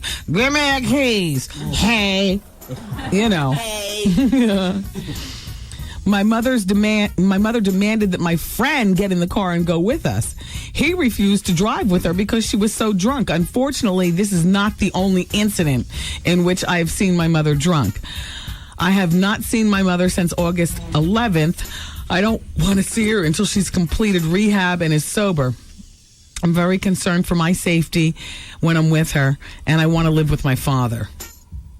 In the meantime, the ex-husband got on the stand, too, and testified that he's tired of being embarrassed by her, Kim Delaney, and how she's placing the son in great jeopardy with her excessive alcohol. Well, that's too bad. Well, she on All My Children, too? Yes, I just said at the top of the story, Art, she played a cop on All My Children. You know Kim Delaney. Great. Oh, shoot. Party. All right. Naomi Campbell is still wilding out. She does need anger management. Do you want to hear the latest? Okay. Well, apparently, Naomi and a Brazilian model named Marcel Bitar gave quite a show of punches and slaps, according to the article that I'm reading, in an exclusive restaurant. Is Cockroach here? Okay, we'll two-piece them. Okay. All right, this will be the first piece. All right. The point I'm trying to make is that Naomi needs help, and her behavior is pathetic. You know, I mean, isn't it time that she stop? Okay. Open the door for Cockroach. Let's see him come in. I want to see him walk the runway. Gained a lot of weight. I was going to say, I wonder if he gained a lot of weight. Oh, no, he's holding it nicely. Look at you. I'm supposed to. As I should. What's up, Mama? How are you, Jinx? Doing good. Look, I just ate a lot of onions and anchovies. I'm sorry. Quit playing. Stop playing. Look, we've met before. I don't even know if you ever remember. Of course I do. All right. But I don't remember when. Well, I did Martin back when you had the DJ show. We did with all of the radio personalities. Yes, exactly. That's right. I was less than 5. See, the others laid in the cut. For real? I got a chance to talk. Yeah. So you got your SAG card. Yes, exactly. You got Tav Hartley. What's up, people's in the studio? What's up? These are my intern, my Girl Fridays. That's Trev Hollywood. And this right here is Artie Life for the Party, who's just entered the stand-up comic arena. Oh, is that right? And he's been judging you behind the scenes, saying, he ain't been judging me. Get out of here, goes, son. Want to be a stand-up comic. Hey, listen. Let me tell you. Wait, hold on. I'm about to get to that. Oh, you want to start with your jokes? No, I don't joke. I was saying, I know that, Cockroach has so much hair on the chest. Yeah, I've been having that since I was 12. Are they the BDBs? Let me say. No. Oh, that's nice hair. Yeah. Do you have the love trail? Yeah, I got the love trail. Okay, is that I got the love trail jumper. It's called treasure trail. That's what it's called. The treasure trail. Yeah. Still married, I say. Of course. He's got a Rolex style wedding ring, a Rolex band style wedding ring. Yeah, she got this for me actually, because one of the wardrobe people on Martin lost my original ring. Okay. Yeah. And so I think she stole it though. She was on crack. Oh, there was something wrong with everyone on the show. I'm telling you, it started with our cook. Our cook, it could be wintertime. He was outside barbecuing, sweating his ass off, and didn't want nobody to come and get no Gatorade or nothing. Crazy Coke. Yeah. And then Martin and the sexual harassment with Tisha Campbell. It was crazy. It was crazy. It was. But, Tashina Arnold survived. She's about to start on the Chris Rock show. That's right. Much love to my girl, Tashina Arnold. She's doing it. Tisha is on... but is that show canceled? I think that's gone. Yeah, that's canceled. Now, you have, you've acted here and there. We saw you on the DJ show. Yeah. Most recently. Let me see. You did Cockroach on Cosby, but you were, what was your character's name on Martin? Coley Cole. Yeah. All right. I mean, we doing our thing. It's basically about the natural progression of it all. That's you know right. What I'm saying? It's like right now I'm managing and producing. Managing who? Producing what? Okay, I hooked up with this guy out in California called Chuck Bender. Okay. Chuck is responsible, big time Jew. Okay. Jewish guy. Can I say Jew? Yeah, we talk freely on the show. Can we talk? Okay, let's talk. Let's do that. Okay. He's basically responsible for Sharon Stone's career. He's responsible for a lot of white actors and actresses. Okay. You know what I'm saying? Mm-hmm. And he knows that the black dollar out there is really killing him right now. Strong. He doesn't have the relationships that I have, basically. Yeah. And he's got the relationships that I want. He's got the money connections, and you've got the Negroidian connections. But that's the money connection, too. Yes. That's the money connection. Well, you bring in the fans, and then he brings in the. But I'm talking about on a management level. He's got the relationships with the studios. Okay, you see what I'm saying? There we go. He's got more of the relationships that I want to have. Right. And you'll never be an Owitz, so it's or Schwartz. I don't want to be. I want to be a Carl Payne, and then later on they be saying, "Damn, look at how he did it." Carl Painenstein. Painberg. I'm more with a Berg. I'm more of a Berg kind of guy. Look, we got 2 minutes on the break, All but right. first I want to lay the foundation. So what's up with your outfit? He's wearing a pinstripe suit jacket. Gucci. Gucci. Yeah, Gucci. Okay. To match the shoes, Gucci. Okay. Yeah. Socks on? Yes, he does have socks on.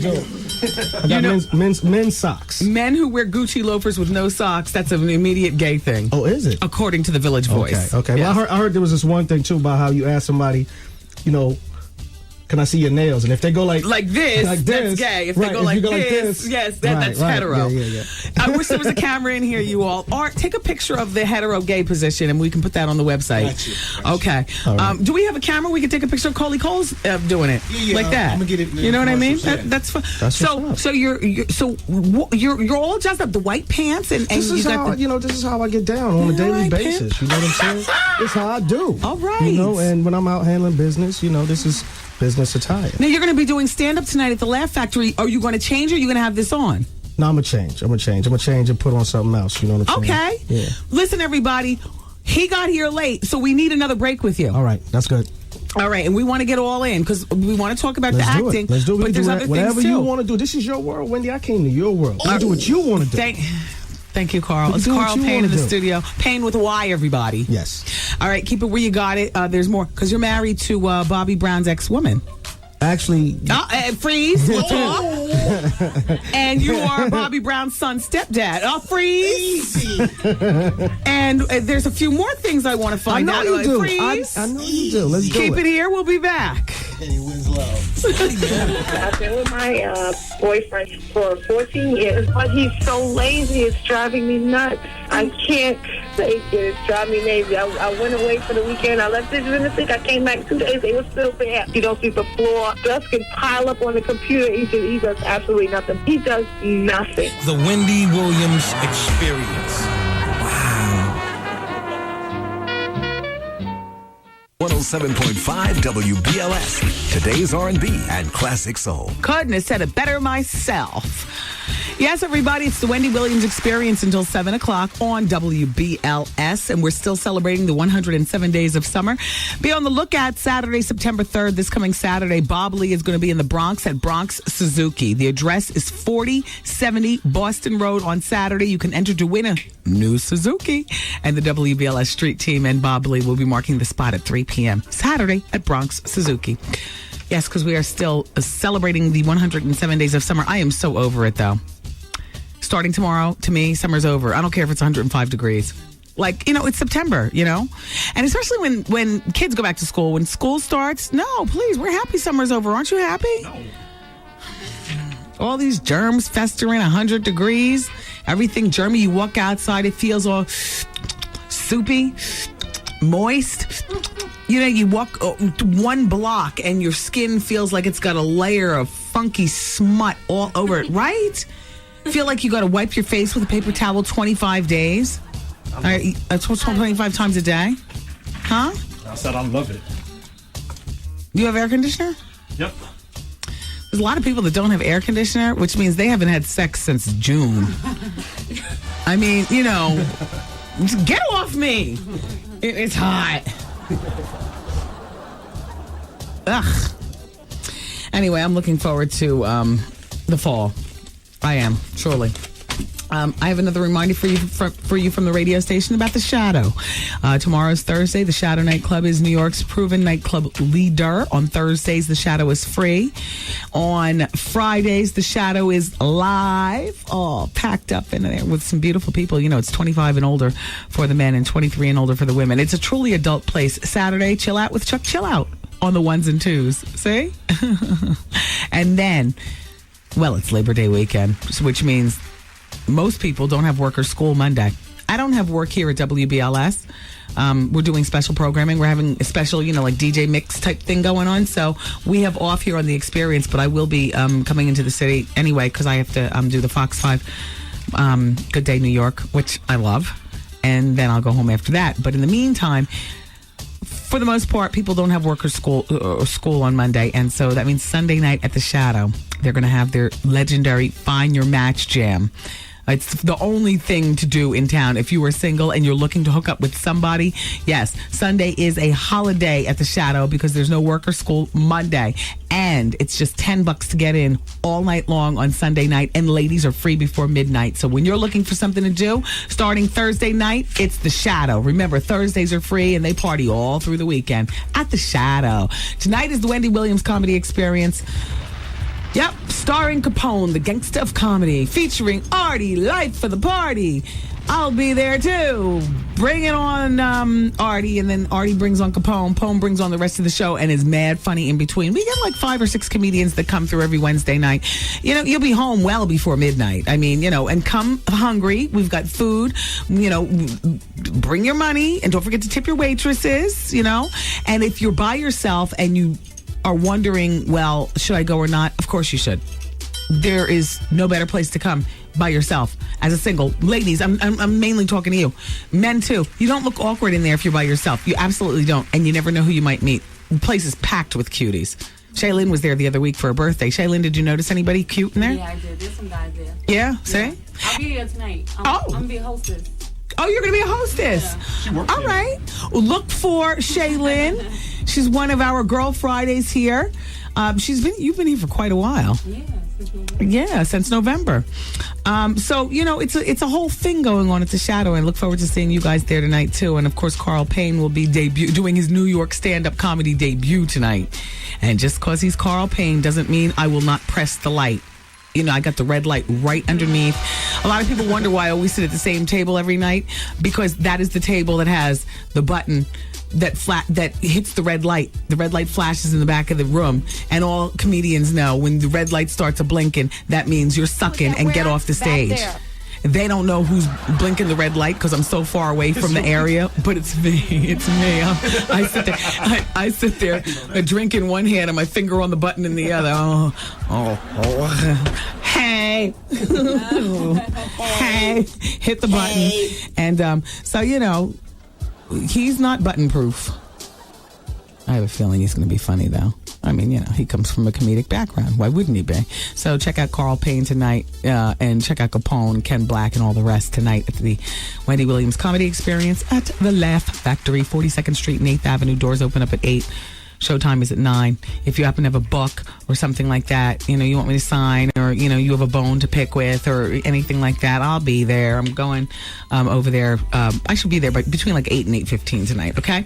All righty, my friends. We're going to continue in this line of programming. And don't forget, Vaughn comes up at 7 o'clock with The Quiet Storm. But right now, you're listening to The Wendy Williams Experience on 107.5 WBLS. The most continuous music starting now. Today's R&B and classic soul. 107.5 WBLS. Yo, did you catch this flashback? Wendy Williams and Suge Knight. So how do you feel about people still looking at you as the cause of Biggie's death, Tupac's death? For somebody to say I had anything to do with both of those deaths is actually really crazy. There's got to be a lot of jealousy, though, because, you know, I'm my own man. I do my own thing. I don't bother nobody, but I don't run from no Right. And the thing is, for us Pac, everybody knew how I felt about Pac. Everybody knew how Pac felt about me. We got him. This is it right here. Miss a day, miss a whole lot. Coming through your speakers, boy. It's Wendy, man.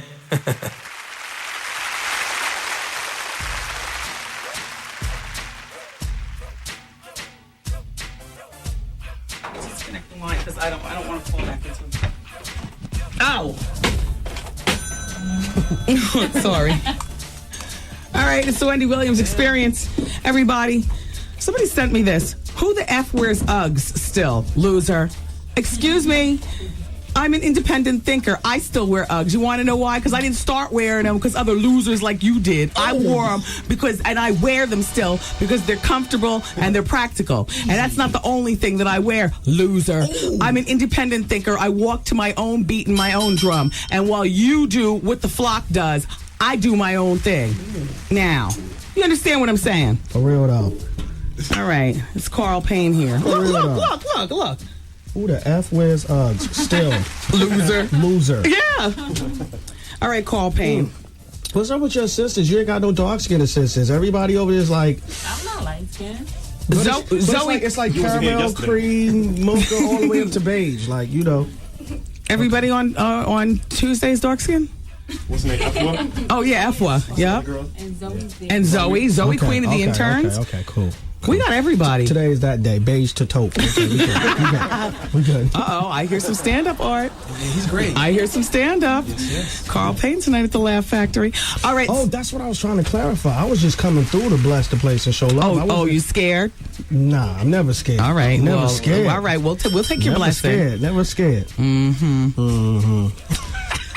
Are you still married to Bobby Brown's baby's mother? Okay. Well, then how else do I talk? I don't know her name. I'm sorry. Her name is Malika. Are you still married to Malika? Yes, I am. Wow. You've been married for a month of Sundays. Yeah, forever. How many years? Like on 15 years. Oh, damn. Yeah. Clearly, nobody's supposed to be saying Bobby Brown's baby's mother. Pretty much. This is Carl Payne's wife. Right. Period. Right. A man who stepped in and is taking care of the situation. He was actually 4.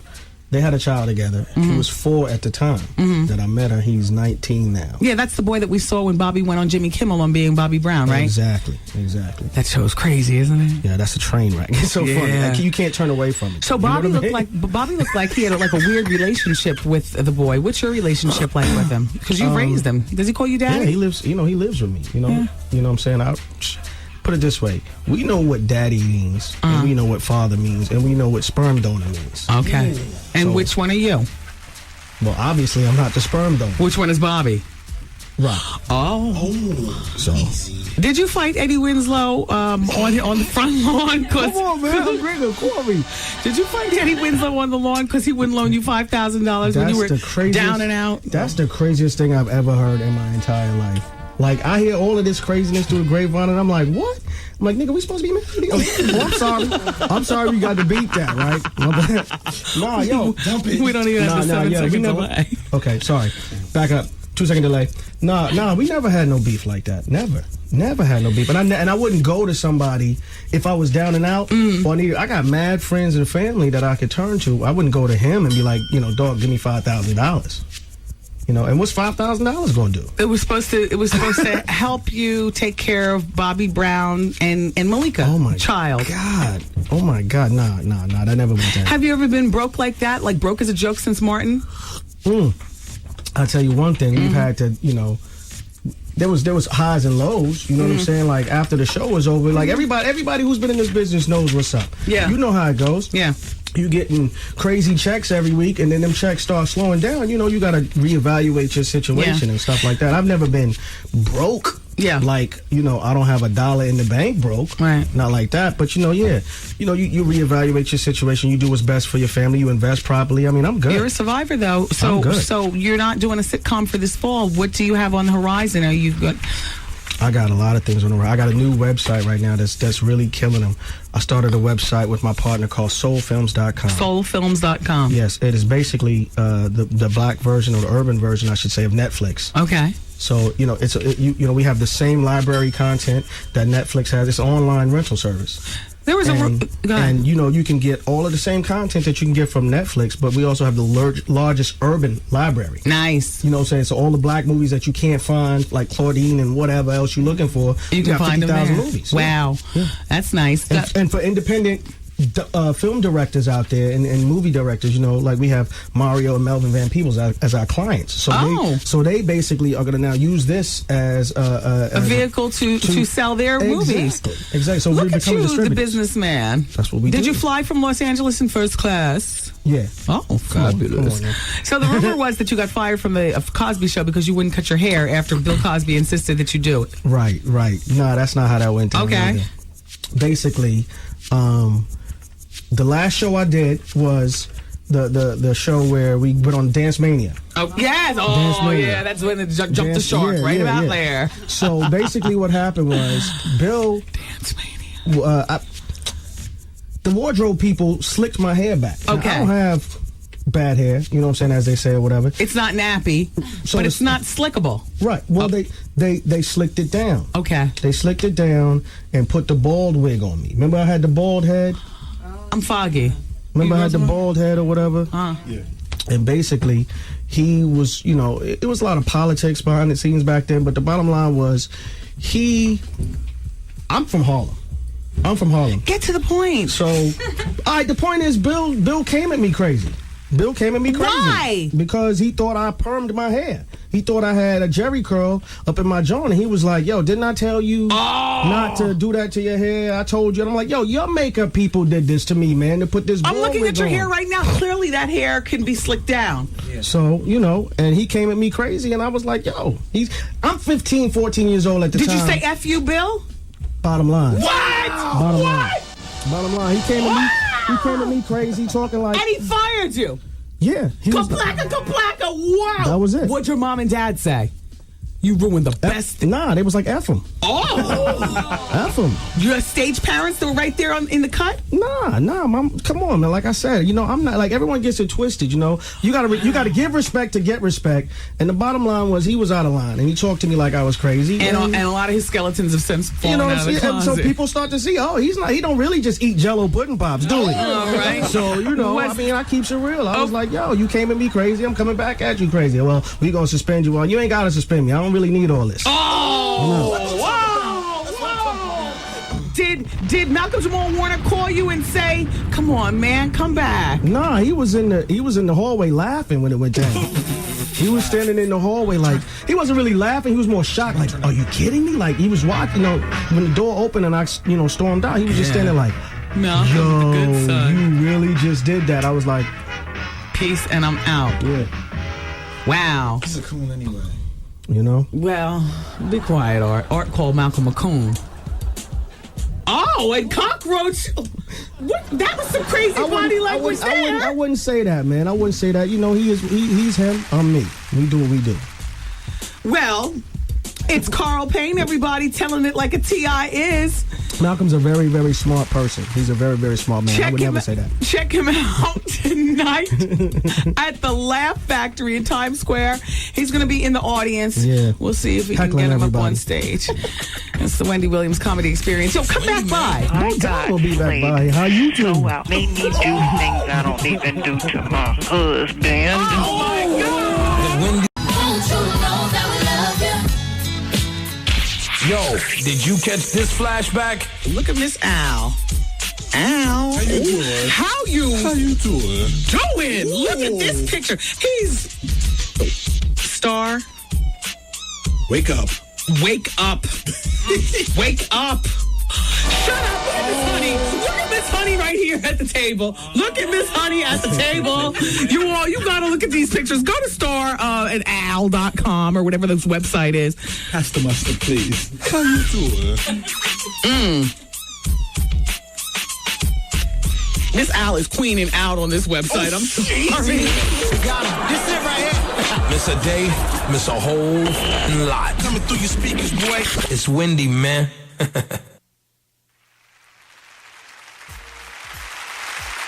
Okay, so it's the Wendy Williams Experience. And I asked Carl Payne to stay for another break because towards the end of last break, he was about to, break off what was going on behind the scenes on The Cosby Show. Now, we learned that he quit the show after telling Bill Cosby, F you. You know, and Malcolm Jamal Warner, he co-signed on cooning. Now, he was in the office continually talking to the girls in the office, including Elisa Payne, who's our booker. And Elisa was like, all right, stop. Save it for the show. You're getting all your fire out now. Exactly. He was mad. Let me find out if we're cousins for real.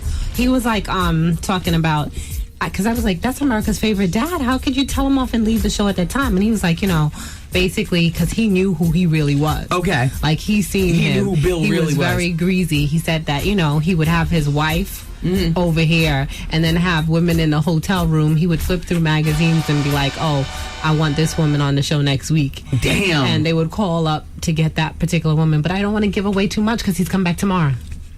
You know what? Did he really have to leave today, or did he realize that he said too much? No, I don't know. He went out, Okay. came back, looked like he was like something happened, and I was like, "Are you okay?" And Art was saying that he probably got a phone call while he was in the pink room. From one of his people. He was already out. I mean, they said they're coming. Why should he lie? I mean, it's possible. That's true. It's possible. We'll see if he's a man of his word. He's going to come back tomorrow and finish he the said he's routine. going to come, so I don't want to say everything. Well, I'm sure he'll say more than you have to say anyway, so tell him what he said today. What happened? He'll probably say more tomorrow, so tell us what he said today. No, I mean, he was just talking about that. He was like, yo, he kept it real. He said that no one could believe that he did that. He knew that, it wasn't the end all be all for him. Yeah. Okay. It wasn't the end all be all for him. He said that, he curses a lot. Like, he's nothing like his squeaky clean image, but we knew that before anyway from his other movies. Right. Like, he said that he cursed him out in the hallway, and Malcolm was out there. He was saying F this, F that. And he was like, are you really talking to me like this? Like, who he also had a problem with Haitian Jack at Crustacean Restaurant that I wanted to ask him about. He meaning Cockroach. Well, first of Carl all, Payne. how tall is he? He's about what, 5'5", 5'6"? Yeah. He's no joke. He is a feisty, scrappy little thing. He is. Scrappy Doo. He's a scrappy little thing in a zoot suit. Well, please stay on top of him. No, Make sure that he comes back tomorrow. I will. All right. Well, that's Carl Payne. And, of course, the lovely Alicia Payne. No relationship. I said Elisa. I said Elisa. You said Shaw. No. Art. Oh, all right. We do know her Shaw, and I did a combination of the two. It came out slurry. Elisa. There she goes. Back to breastfeeding in the office. Shout out to little Maddox. Oh, boy. Anyway, everybody, here we are. We're riding out until the end of the show. I appreciate you all being there. Here, rather, with us. By the way, you know what tomorrow is? Well, I'll do it newswoman style. No, newswoman style. It has been calculated that if everyone in the United States and Canada did not purchase a drop of gas for one day, and all at the same time, the oil companies would choke on their stockpiles. At the same time, it would hit the entire industry with a net loss of over $4.6 billion, which affects the bottom line of the oil companies. Therefore, September 1st has been formally declared Stick It Up Their Behind Day. Yeah. And the people of these two nations, Canada and the United States, should not buy a single drop of gasoline that day. The only way this can be done is if you forward this email to as many people as you can. This is quicker than forwarding an email, right? I'm just talking to the millions. Yeah. Right. So everybody, what they're saying is tomorrow, don't buy a drop of gas. I pulled into the garage today with only about a spit of gas in my car. No. So what I think I'm going to do is gas up before midnight. Like, I'll gas up right when I leave the comedy club, and then I can participate. Yes, that's defeating the purpose. No, because it's September 1st. I'm doing it on August 31st. Hello? The gas prices are crazy. It's up to like $3.75 in some areas, $4 in some areas. So we'll see. We'll see what happens.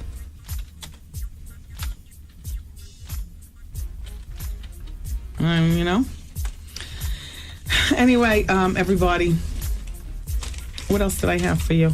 Oh, I was talking about Naomi Campbell in the last break. Okay, we move on from that. Michael Jackson may have fled America for good. All right. Yeah, you know what? I was cheering too. I was like, good. Bye. Be free. Well, he apparently wants to make his new life in the Middle East, where the boys don't tell. Oh. You know. And everybody, I guess, reveres him so much that even if they did tell, nobody'd care. Well, that's what they're saying. Michael has a wonderful time, or excuse me, they're saying about when he's over there. He went to he went to some motocross stuff over there, and you know, he had nice hospitality, and he continues to enjoy the hospitality over there. And this is what one of the people from over there says about him. Michael has a wonderful time, and he has surprised and impressed. He was surprised and impressed by what he found in Dubia. Anyway, the amazing developments and the expansion really impressed him. So that might be where he ends up landing. In the meantime, the R&B singer Craig David, he's from England. He paid $21,000 for a hot tub for his rooftop terrace. So apparently, even though Craig David only had one song here, a marginal song, he's big over there still. And he's still got money. The $21,000 hot tub sits atop his $4.5 million swanky London home. Oh, it's hot. Yes. Mm-hmm. So the Miami police are still investigating whether or not Suge Knight shot himself or whether he was shot by a member of his entourage or just who shot Suge Knight. But that shooting himself thing keeps coming up. And so we're on top of that.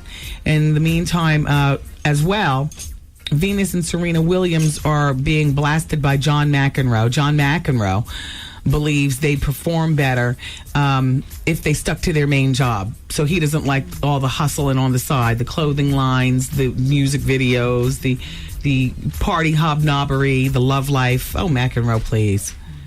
Here's what John McEnroe says. It's disappointing to see them because this story is probably unheard of in sports. Two sisters become number 1 and number 2 in the world. They haven't trained as hard because they seem to be designing clothes or wanting to become actresses, and it seems like their focus has left. Well, they want to be full women. They want to have a full life. They want to have a love life and whatnot.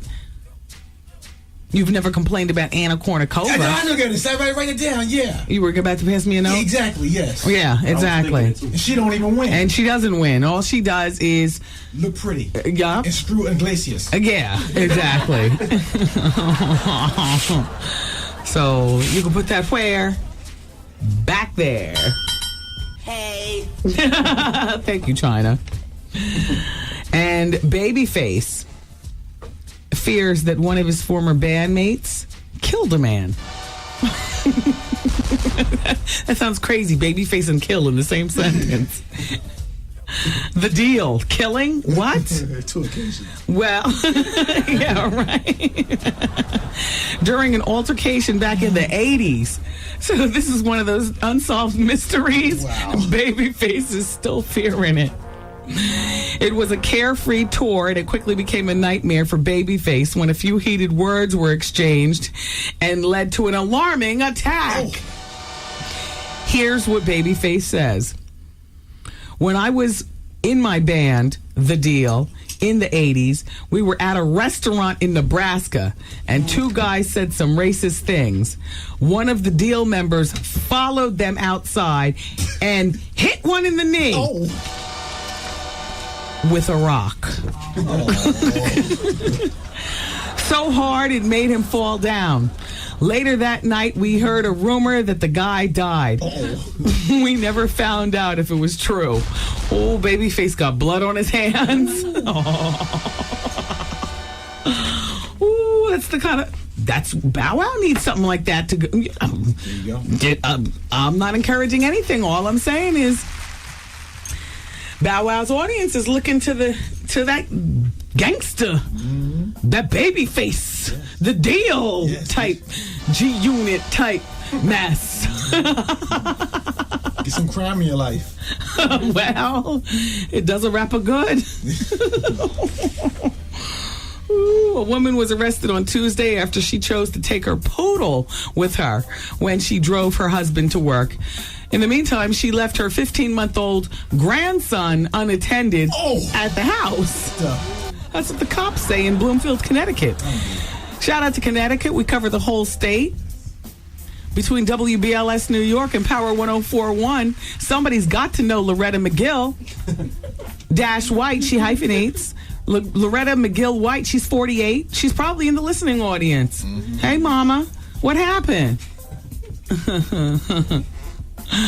Well, this is what the cops say. I think the officers were a little taken aback when she pulled into her driveway with her poodle in her lap. It draws the question of what's more important.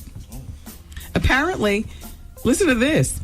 She left her toddler unattended in the crib, the police said. About 40 minutes after police and the state welfare officials arrived to her house, she returned, got out of the car holding the poodle. Police said that she told them that she left briefly to take her husband to work. Well, McGill White took temporary custody of the child, I guess in the poodle, Monday after the boy's mother. Now, mind you, because this is a grandmother, McGill White. The boy's mother was arrested on drug charges. The nut doesn't fall far from the tree here. Police were checking on the youngster when they found he was alone in an unlocked house. The state child welfare officials took custody of the little boy, and if convicted, the grandmother, McGill White, faces 1 to 10 years in prison. In the meantime, she's held on $10,000 bond. She's scheduled for a court appearance today, so court is done because, the day is done. So imagine that. There's a man writing an unauthorized book about Oprah. Okay, and we already have our feelers out to get him on the show. And he says that one of the things that Oprah seems to regret, and here's actually Oprah in her own, not in her own words, but in the words of the book, in her own words. And it's regarding Stedman and being married. Now, they've been together for 19 years, and this is what Oprah says. I have the right not to get married. I'm sorry I made such a big mouth frog about it, about the engagement. That's my biggest public regret. Remember? Well, Stedman asked her to marry, and of course it never resulted, as we all know. He popped the question back in October of 1992, but everything changed as her star rose. And also, that interview where she announced that Stedman popped the question, you have to realize back in 1992, Oprah was still attainable to do radio, at least in Chicago. So she was on a local Chicago radio station where she was all giddy and said, Stedman just asked me to marry him. And apparently within hours of her report on that radio station, it was national news all over the place. And then they say her attitudes about marriage and children became more skeptical as her career grew. Hey, what's up, Tom? Hey, what's up? My brother's here. Hey, everybody. School's not back in session yet. School starts when? What's going on? Next Tuesday. Next Tuesday. Yeah. All right. We'll lay in the cut. We'll be leaving to go to the comedy club later. How's everything? Good, yeah. Okay. All right. Full back. All right. 06. Hey, what's up, man? Oh, boy. Here they go. First of all, they're alphas. So there's the shake. Art and my brother. And I saw the secret shake. I know what it is. It goes like this. Everybody in the room. No. 2 snaps. How you doing? Don't look at this direction with that. All right, you all. Keep it here. Listen, I'm going to open up the phone lines for you. Last minute comments, because the show's going to be over next break. Thanks. It's Wendy, man. My boyfriend and I have been dating for about 4 months now, and first time we had sex, he could not get it up at all. Maybe it's drinking. Is he a drug user? Does he take any depressants or anything? No, nothing. Maybe it's... How you doing? The Wendy Williams Experience.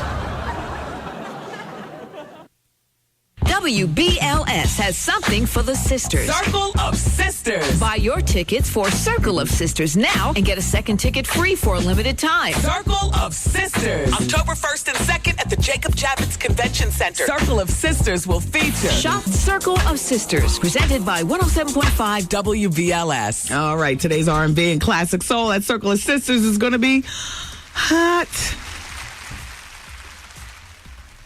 A lot of good stuff going to be going on at the Circle of Sisters. Get your tickets now, ladies. October 1st. The soulful sounds of Kindred, the family soul, and more announcements pertaining to performances but that's just a little tease for Saturday, October 1st. Of course, you all know the authors will be there for, it's a 2-day event.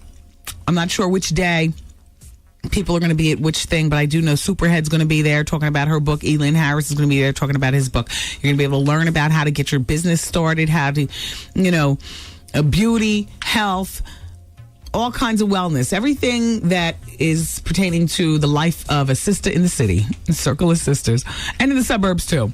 Reverend Al Sharpton is participating. All kinds of good stuff. Feel the strength at Circle of Sisters, presented by WBLS, and go to Ticketmaster right now and get your tickets. As we get closer to it, I'm sure we'll be giving tickets away, but you might not want to wait until then. In the meantime, would you like to go see a play at the Beacon Theater?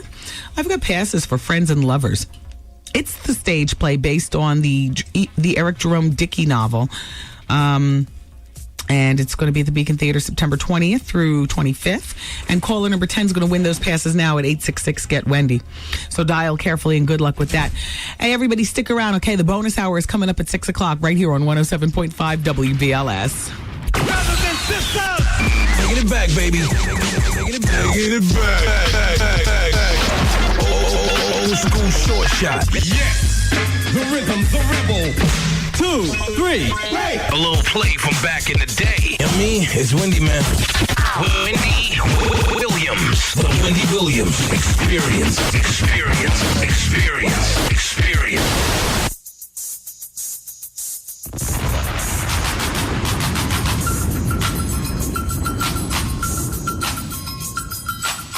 Ooh, you know I can't help.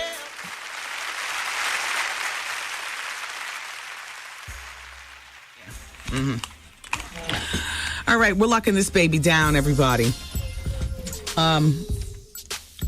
We are doing this Wendy Williams Experience radiothon to raise money for the people in New Orleans. You know, a lot of people, I mean, this is at this point, it's all mankind getting together, you know, here in the United States and around the world. I mean, this is like a catastrophe. As you know, you've seen the pictures, you know the headlines, and everybody, if you can, you know, do your part in helping out. You know, I don't know how many of you all, you know, sent your dollars to the Red Cross or whatever organizations during tsunami relief. I know that, you know, everybody was asking to, you know, to lend a hand. I know I did my donation to the Red Cross through my son's school. They were doing a drive, you know, and I dropped my money off there. But for this travesty that's happened in New Orleans, we're going to do a radiothon because our radio station, number one for hip hop and R&B, Q93, is no more. It's gone. And, you know, the people down there, since they were number one for hip hop and R&B, the whole city, that means, listened to the show. And, you know, I had the pleasure of visiting, you know, right after we signed on that city. We've only been on in New Orleans for what, like 3 or 4 months? Yeah. And I went there when I was on my CD tour and got an overwhelming, like, people were just like really digging the scene. A lot of people down there already listened online and stuff, you know. So I just, you know, I've always feel that the audience of the show is like a family. Even though we don't all know each other, we're all connected just through, how you doing? And a toe is a toe. And hey, you know, we've laughed together. We've cried together. And now they need help. So I believe, I don't know whether I'm jumping the gun. Cynthia, Nicole, somebody come in here, because I'm going to say the day, and I hope that I'm not shooting my wad before it happens. I mean, it was my idea to do this radiothon, but then, you know, I've got a fantastic support team that, you know, helps me out, and they've been making telephone calls to make it happen, between, you know, getting sponsors, calling all the affiliates to make sure that that we can do this and whatnot.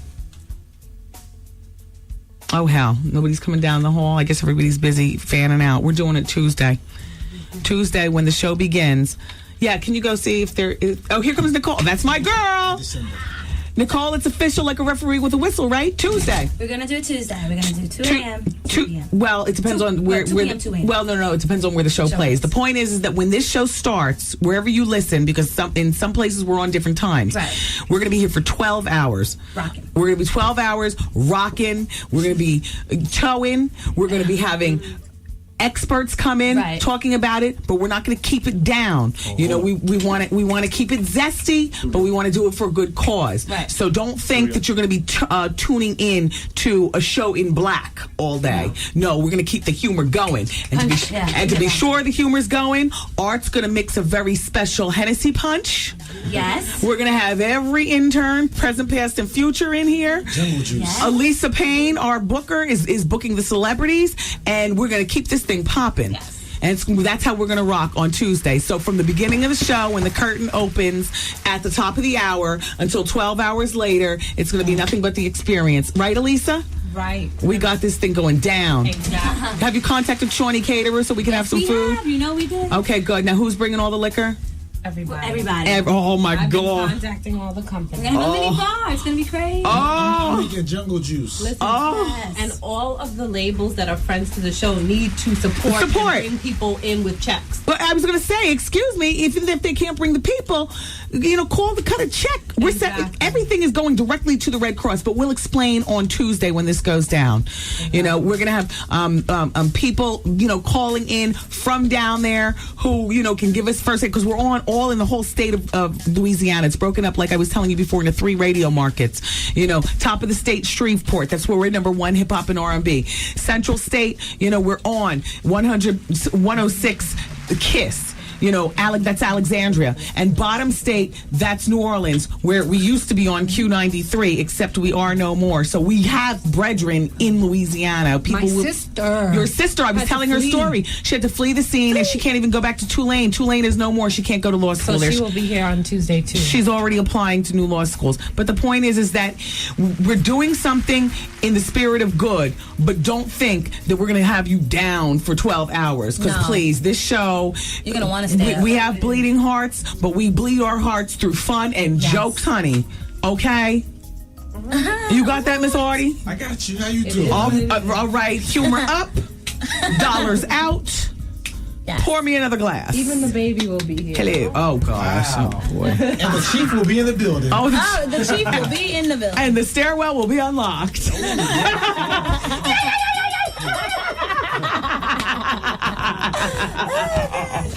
All right, everybody. So that's going to be a lot of fun. In the meantime, this in from Gray Rider. Gray Rider says, Wendy, the country where you were just talking about, where Michael Jackson is and wants to live, it's a common practice where boys and men have sex. Oh. Young boys and men.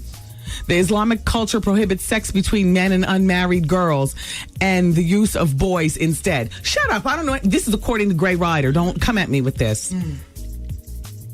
There's an Islamic term for it, but I don't know what it is. Art may know this practice or the name. And why does he point to you, Art? All right. And shout out to Marauder. Marauder says, Wendy, the Robin Quivers show has been pushed back to fall of 06. Yay. She said it last week on Howard's show.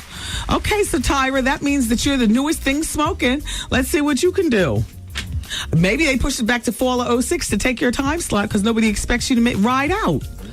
I'm just saying, I don't know. I don't know.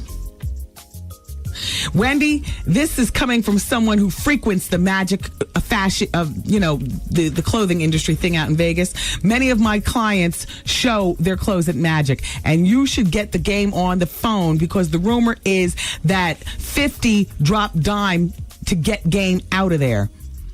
How would these lily white people who run Magic know anything about Game and Suge Knight? You know what? There's a point here. Now, hold on. There's more to the facts.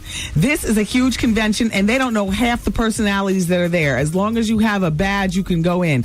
G-Unit is showing at Magic, and it is 50's interest not to have Game there for all the press and the hype for his sneaker. Someone really needs to call 50 on all this mess and get the evidence and put it out there. You know what? I don't think we need to call anybody. I think this makes perfect sense. Why didn't you think of this, Art?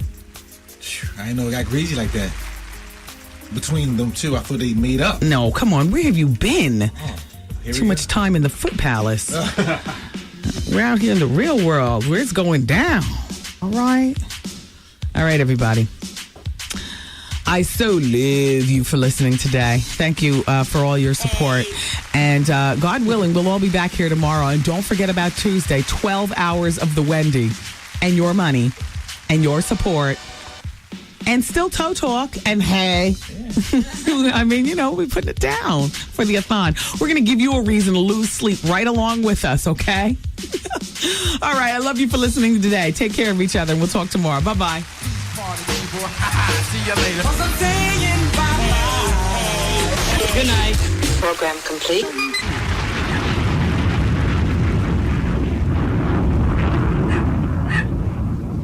Okay, a few weeks ago, do you remember I read a letter from a 66-year-old white woman whose husband is black and has a black jump off? Does anybody remember that? Yes. Okay. Well, the husband was listening. And the fax starts like this. Dear Wendy, I was horrified to hear my business on your show while driving home in the evening. The rest of the facts on the bonus hour. And your phone calls are welcome now. Not to talk about this, but to talk about your mess and gossip and stuff. But the rest of this drama will unfold on the bonus hour in 9 minutes right here. Since you've been listening this far, we're going to throw in a little bonus hour. You ready? How long is this bonus hour going to last? I'm getting addicted. No, let me tell you. I love this extra hour. Everything is organic here on the bonus hour. Yeah, baby. Hey, yo, check this out. It's Wendy, man. Here it is. It's the bonus hour on the Wendy Williams Experience. 107.5 WBLS, New York. He who's in face gets gifts. Hi, Style Maker. He calls himself, it's Style Maker, the hottest up-and-coming fashion stylist, personal shopper in New York City. Style Maker came to the Laugh Factory last month and said hello. That's right, you were with the pretty Arab girl. That's right, you were. And Style Maker says, regarding Michael Jackson moving to the Middle East, I just spoke to my friend today who has since returned to Dubai. And she said earlier today that she shook hands with Michael and he said to her he really loved her country and planned to purchase a building there. Dubai is a major city in the United Arab the other major cities in that country, or the other major city is Abu Dhabi. They're very liberal like Europeans. 75% of the people are not native of the country, but foreigners who come to work or just love it there. My friend tells me that Jay-Z and Beyonce are looking at property over there.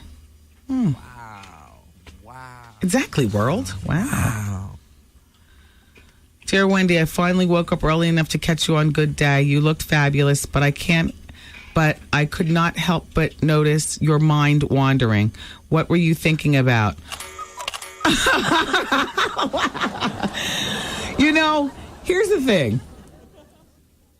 It's like somebody who said, who called my husband and said, I loved Wendy on Good Day, but she needs to smile more. Here's the thing that you all don't seem to understand. The difference between radio and news TV, here on this show, we're all aware of murder, mayhem, death, destruction, political corruption, men getting with boys, 12-year-old girls getting pregnant by 50-year-old men. I just choose, since I'm driving the car, my name's on the marquee. I just choose to build this radio show as an oasis away from that crap. Because I'm a grown woman. I pay my taxes on time, pay my bills, want to raise my child safely. And you know what I'm saying? I am aware. I just choose not to bring a lot of that in on this show. You're the utopia. Yeah, I'm the utopia. Thank you, Tommy. My brother is here. Hey. But on TV, when you do news shows, such as Good Day New York, even though we have fun with fashion and makeup and whatnot on the show, the bottom line is that, you know, Karen Hepp, who's in for Lucy Nolan, is doing hard news. And so when we come on and I say, it's 8:25 and I'm Wendy Williams in for Jody Applegate, Good Day New York. And then Chris says, you know, and I'm Chris Gayless, and then throws it back to me and I say, coming up on the show today, Tyson Beckford is going to be, you know, here with his race cars. And then Chris says, but right now we've got to go to Karen Hepp, who's got the latest news from New Orleans. You'll watch my smile slowly fade down. It's not me wandering.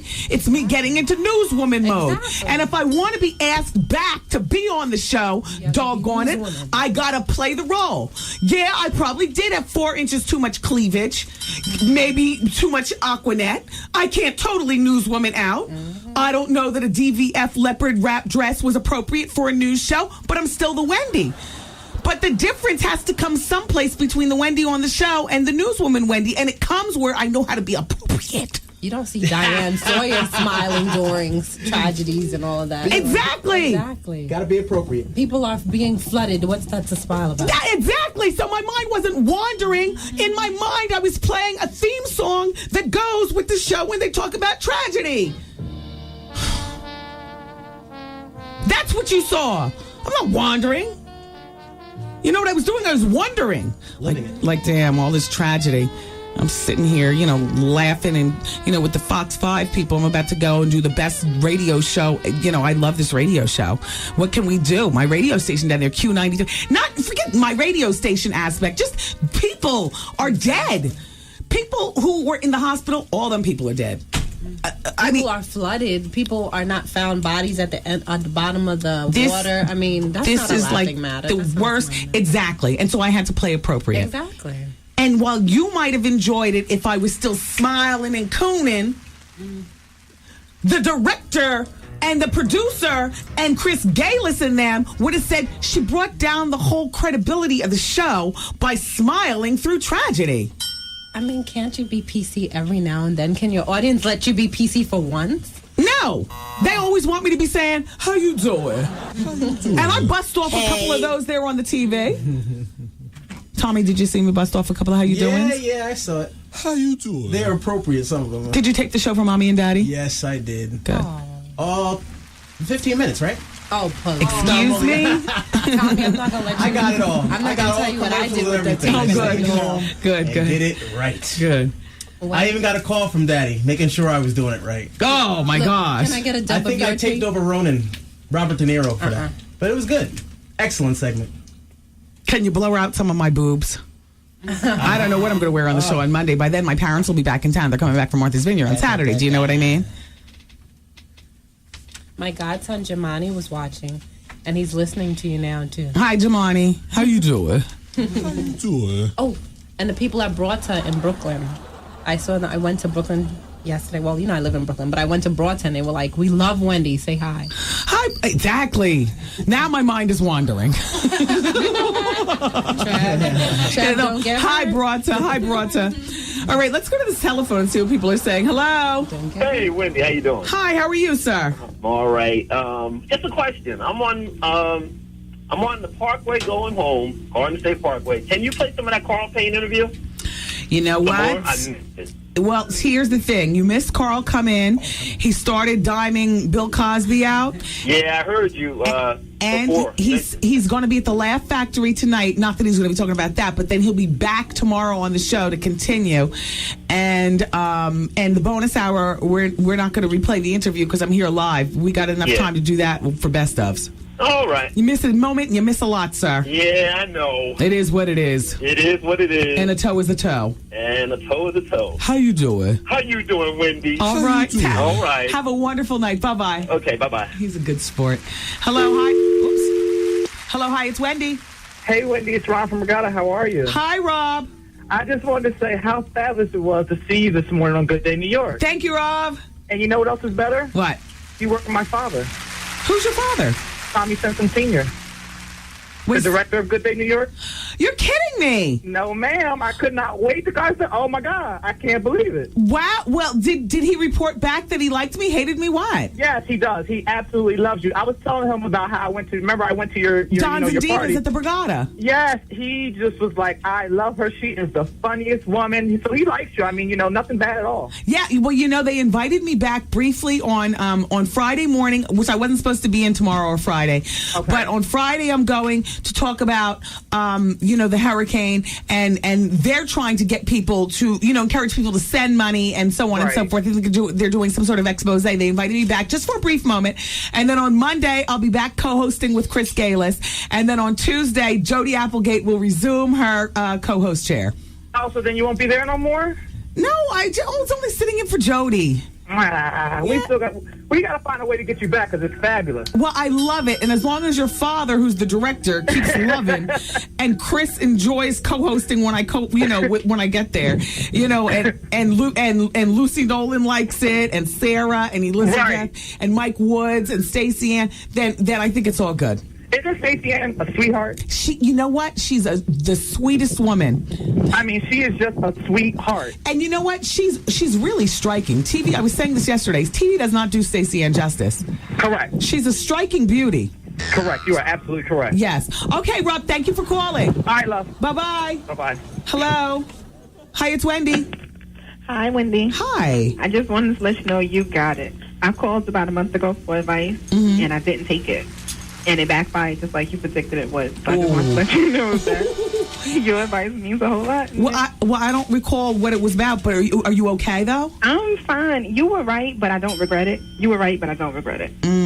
I called about a girl who I thought was just the worst deadbeat mother in the whole wide world. And you put your 2 cents in? I did. And I told you to stay out of grown people's business. You damn sure did. But like I said, I don't regret it because I got it off my chest, and it's not going to make the situation any better, but at least she knows how I feel. Yeah. We'll never speak again. Right. Well, it is what it is. It is. So thank you. Thank you again. Thank you for listening. Bye-bye. Okay, bye-bye. Hello. Hi, it's Wendy.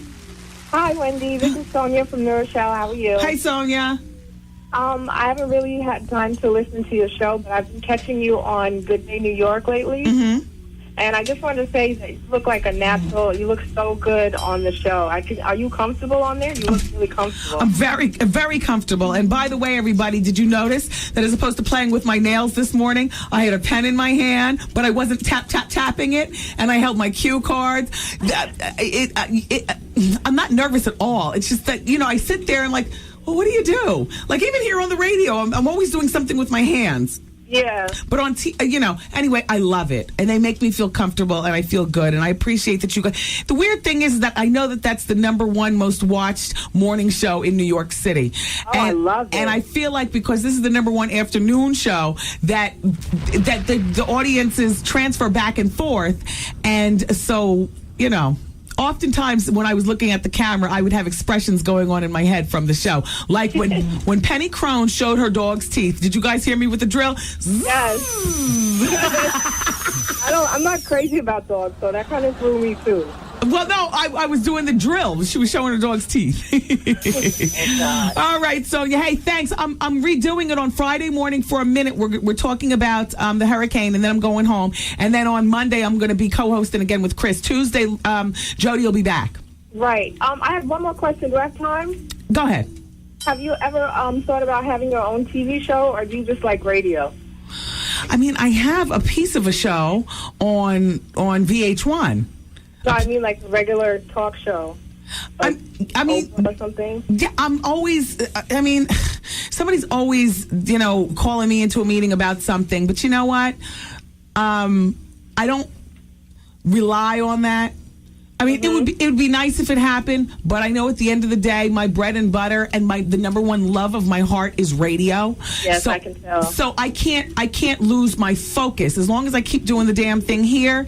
If that happens, it happens. If it doesn't, it was never meant to be. I didn't get into this business to have a talk show. I got into this business to do the damn thing on radio. I love radio.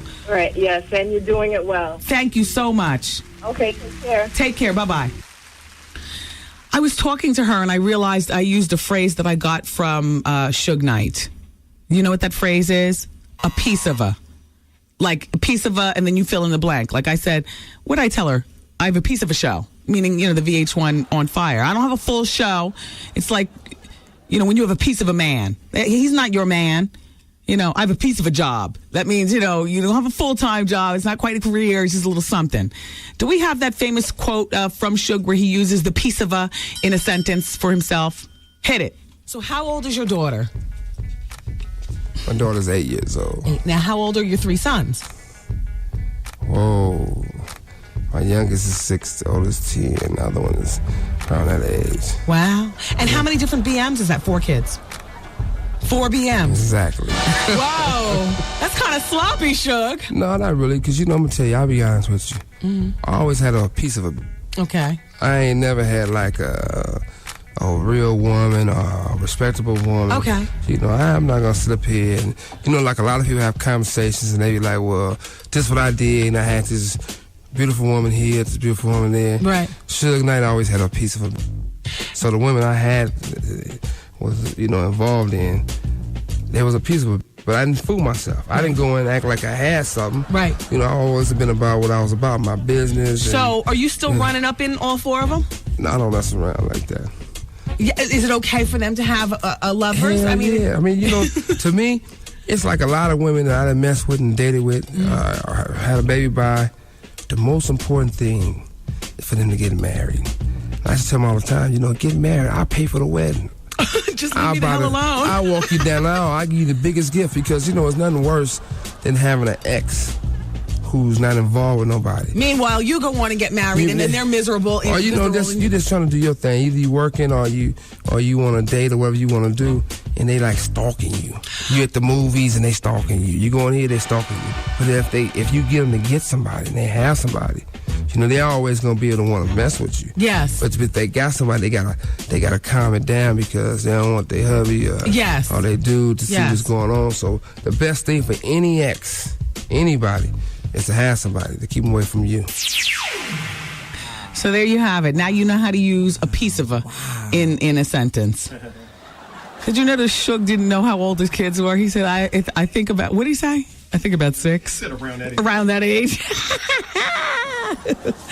Oh, you know what? Before we go on any further, you know, we have a web poll. The website happens to be up and running. And how you doing? All right, Poppy. How you doing? He was emptying the garbage can. On the WendyWilliamsExperience.com, the poll question yesterday was, are you in therapy, or, you know, have you ever been in therapy? Do you believe in therapy? 2% of the audience said yes. 98% said no. You all need to recognize and realize, because from the letters that I get, a lot more than 2% of people need to be recognizing therapy. Well, the question today, ladies, do you wear fake hair? Wig, weave, clip-ins, whatever. Braids with the added extensions at the end. Hello, that's a derivative of the fakeness. Men, you all too. Thin braids you have. Try to luxuriate it up with some old add-in plastic hair. Then they burn the tips with the lighter. You try to pass it off as your own, like Bow Wow. That's just a little finishing at the ends, but you know, you got a little something in there. So, do you wear fake hair? Yes or no? Hi, Wendy. While eating my PMS comfort food of cheesy poofs and wild cherry Pepsi, I watched Access. So cute she is. I love how animated some of you all are. That's Jody in Connecticut doing the talking now. She said, I watched Access Hollywood on Monday and noticed that AJ Calloway from 106 and Park has cut off his signature locks and he looks much better now. AJ, you really do want to be Hollywood. Because everybody told you. The only way you're going to be able to get that is to cut the locks. He did some MTV Awards work and interviewed Kanye and Jamie. Jamie's behavior seemed to be a very drunk and stupid. People were saying that Jamie seemed high. Hey. He seemed crazy? Yeah, especially during his performance. I thought that was just Jamie being Jamie, taking off his shirt. I thought that was a comedian in action. Damn, I'm slipping. I was a Fender all those years, and I didn't even notice. Somebody called up earlier today and asked me, didn't I notice how Sierra and Missy's jaws and lips, and I was like, no. They said, that's E-pills. I was like, what? Yeah. The lip quiver. The lip quiver. Good. See, I equate the lip quiver with the old school. Yeah. You know. The Whitney special. You know. Boy, I'll tell you, I just stay away from drugs. Boy, how fast the drugs change. You don't even know the signs anymore. I'm still looking for red eyes. Red eyes and cotton mouth.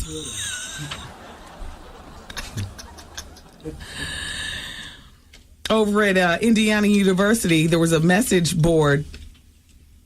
Oh hell, let's move on because there's an older man, an older gentleman. He's going through it.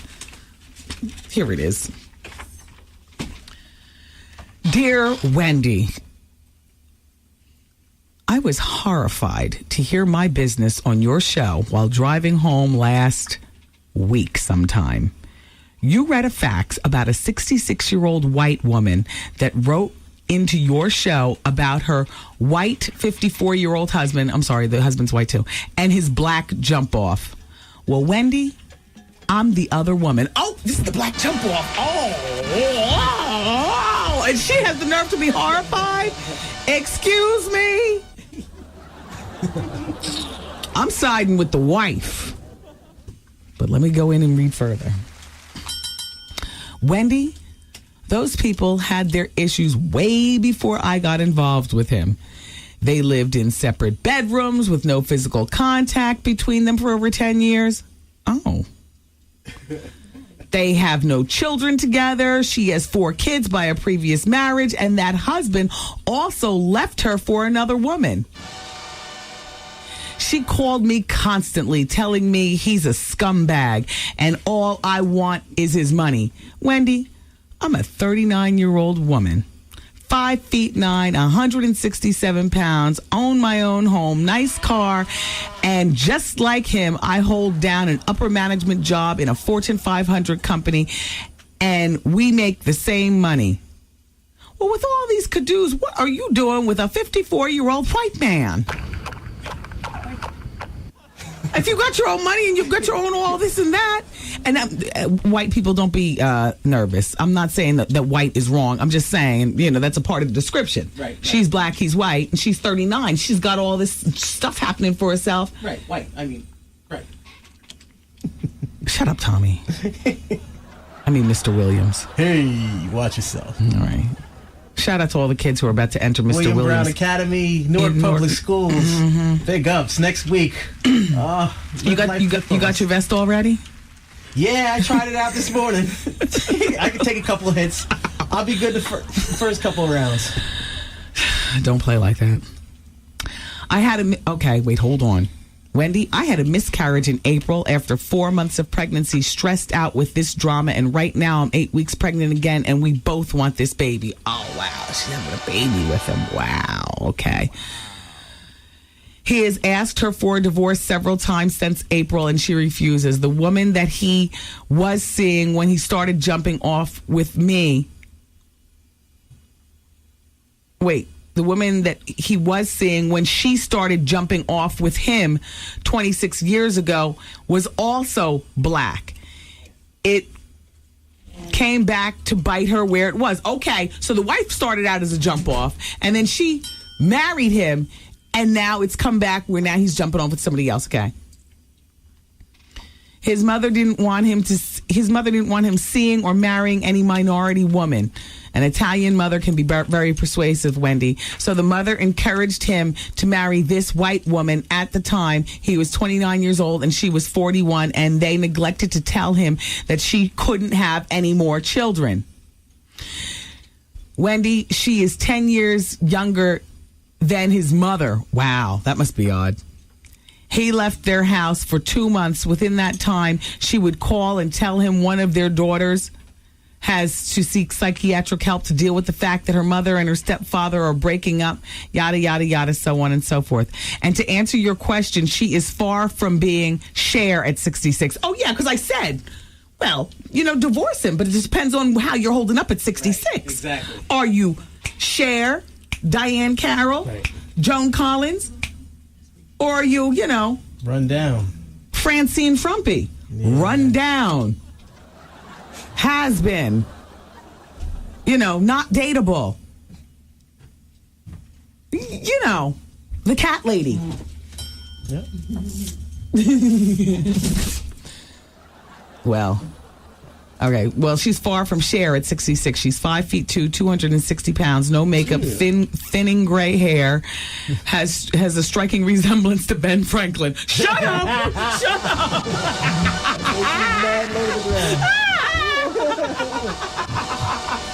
Well, that's why she's holding on to him, because she realized she's at the end of her romantic rope. Don't nobody want that dusty coochie. Put that where? Back there. He's a great person. I love him very much. So on and so forth. Yada, yada, yada. P.S. Wendy, you were a natural on Good Day New York, and of course you looked fabulous. Oh, so we started out fighting, but the P.S. sealed the deal. We're not fighting. Okay, well, she's not answering a question. She just wants to make it clear to all of us that she's not a homewrecker. That's what homewreckers do. Yeah, they try to convince you. Yeah, let everybody know. The wife started out being a homewrecker. And now that she's 66 and looking like Ben Franklin, and he's 54, jumping off with a 39-year-old black girl. Oh, well, I just can't take it. Were you guys here last hour when I was talking about Babyface and the murder?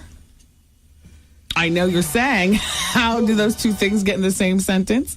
Kenneth Babyface Edmonds fears that one of his former bandmates killed a man during an altercation back in 1988. What? That's right. The Deal has bodies on their hands. Oh, my God. The Deal caught bodies. Nobody's safe. What was a carefree tour quickly turned into a nightmare for Babyface and the people from The Deal. And here's what Babyface's quote is. When I was in my band, The Deal, in 1980s, we were at a restaurant in Nebraska and two guys came in. They started some racist thing. One of my Deal members followed him outside and hit one in the knee with a rock so hard it... God. That was the 80s. Now in 2000, they cap you in the knee with a cap. Right. You know what I'm saying? Back in the 80s, it was a rock. 2005 MTV Video Music Awards, Bullet. Hi, Suge. Later that night, we heard a rumor that a guy died. We never found out if it was true. Excuse me, that the guy died. The Deal caught bodies. Babyface, you got blood on your hands. Still smiling. He's always smiling. He's married to Tracy Edmonds. She's a beautiful, smart woman. Yeah. They've got a particular arrangement. Everybody's got their own lives. It's all right. The thing about Mariah Carey is that everything is so dramatic around her. Now, she's sleeping in her hotel room. Next thing you know, the firemen are crashing down the door and waking her up. They had a hard time waking her up. She was sleeping so hard. The room was on fire, and they had to get her out. It was 6:12 p.m., Wednesday, August 24th, one day after Mariah was scheduled to fly from L.A. to Miami to begin rehearsing for the Video Music Awards. No word on the amount of damage in terms of dollars, but Mariah had a candle lit, Mimi, all romantic and soft and pink. Let me light my candles and then fall asleep. And Mimi, she's so dramatic. She probably takes the rooms with the filmy curtains, and like in a movie where you throw open the French balcony and the curtains just billow in the wind. You know what I mean? Let them billow it over top of that candle. Billow it over the candle, exactly. And they woke her up, and she was probably laying perfectly with her hair fanned out on the pillow. Remember the fire in Wayside? Yeah. I saved the day? Yeah. We had a fire in our house when I was a kid. Big time. I was about to leave for Paris the next day. My brother, in his heart of hearts, wasn't hating on the situation. We were a supportive family. We are a supportive family. The fire started in my bedroom. Too many things plugged into one thing. It started in my bedroom. And I was about to leave for Paris. And my parents were sending me, with my French class. No, I don't speak French like that. But, they always believed in, if you see the world, that'll compensate for your D grades. And to a certain extent, they're right. There's more than just classroom education. So the fire's ablazing. And my brother jumps over the flames. Onto the shag rug. Onto the shag carpeting. Rescues my luggage.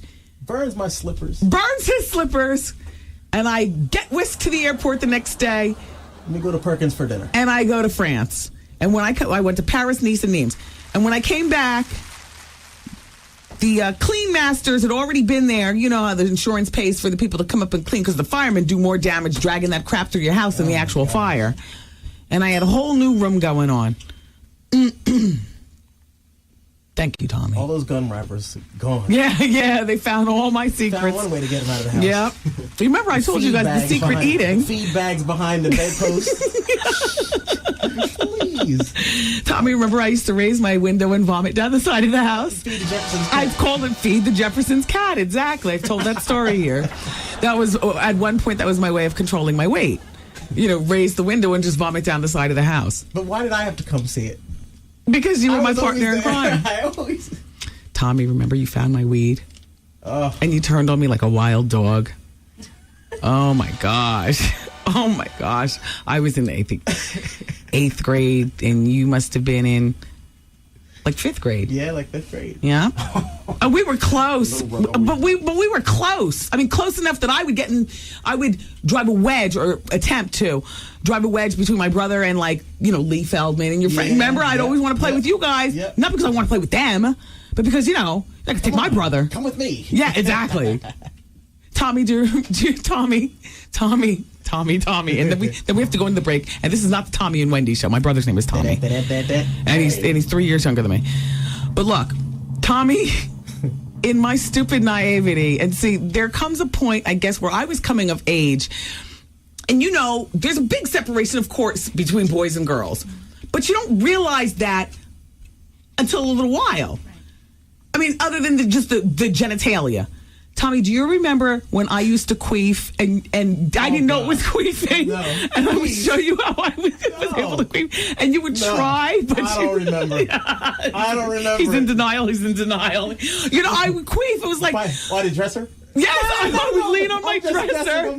I would lean on my dresser, and I'd be able to, fart on instant. And I didn't know it was queefing. I didn't know what it was. All I knew is that I was able to fart like this, just. And we would think it was funny, and so then he would try to do it. But of course nothing would happen. My drawers.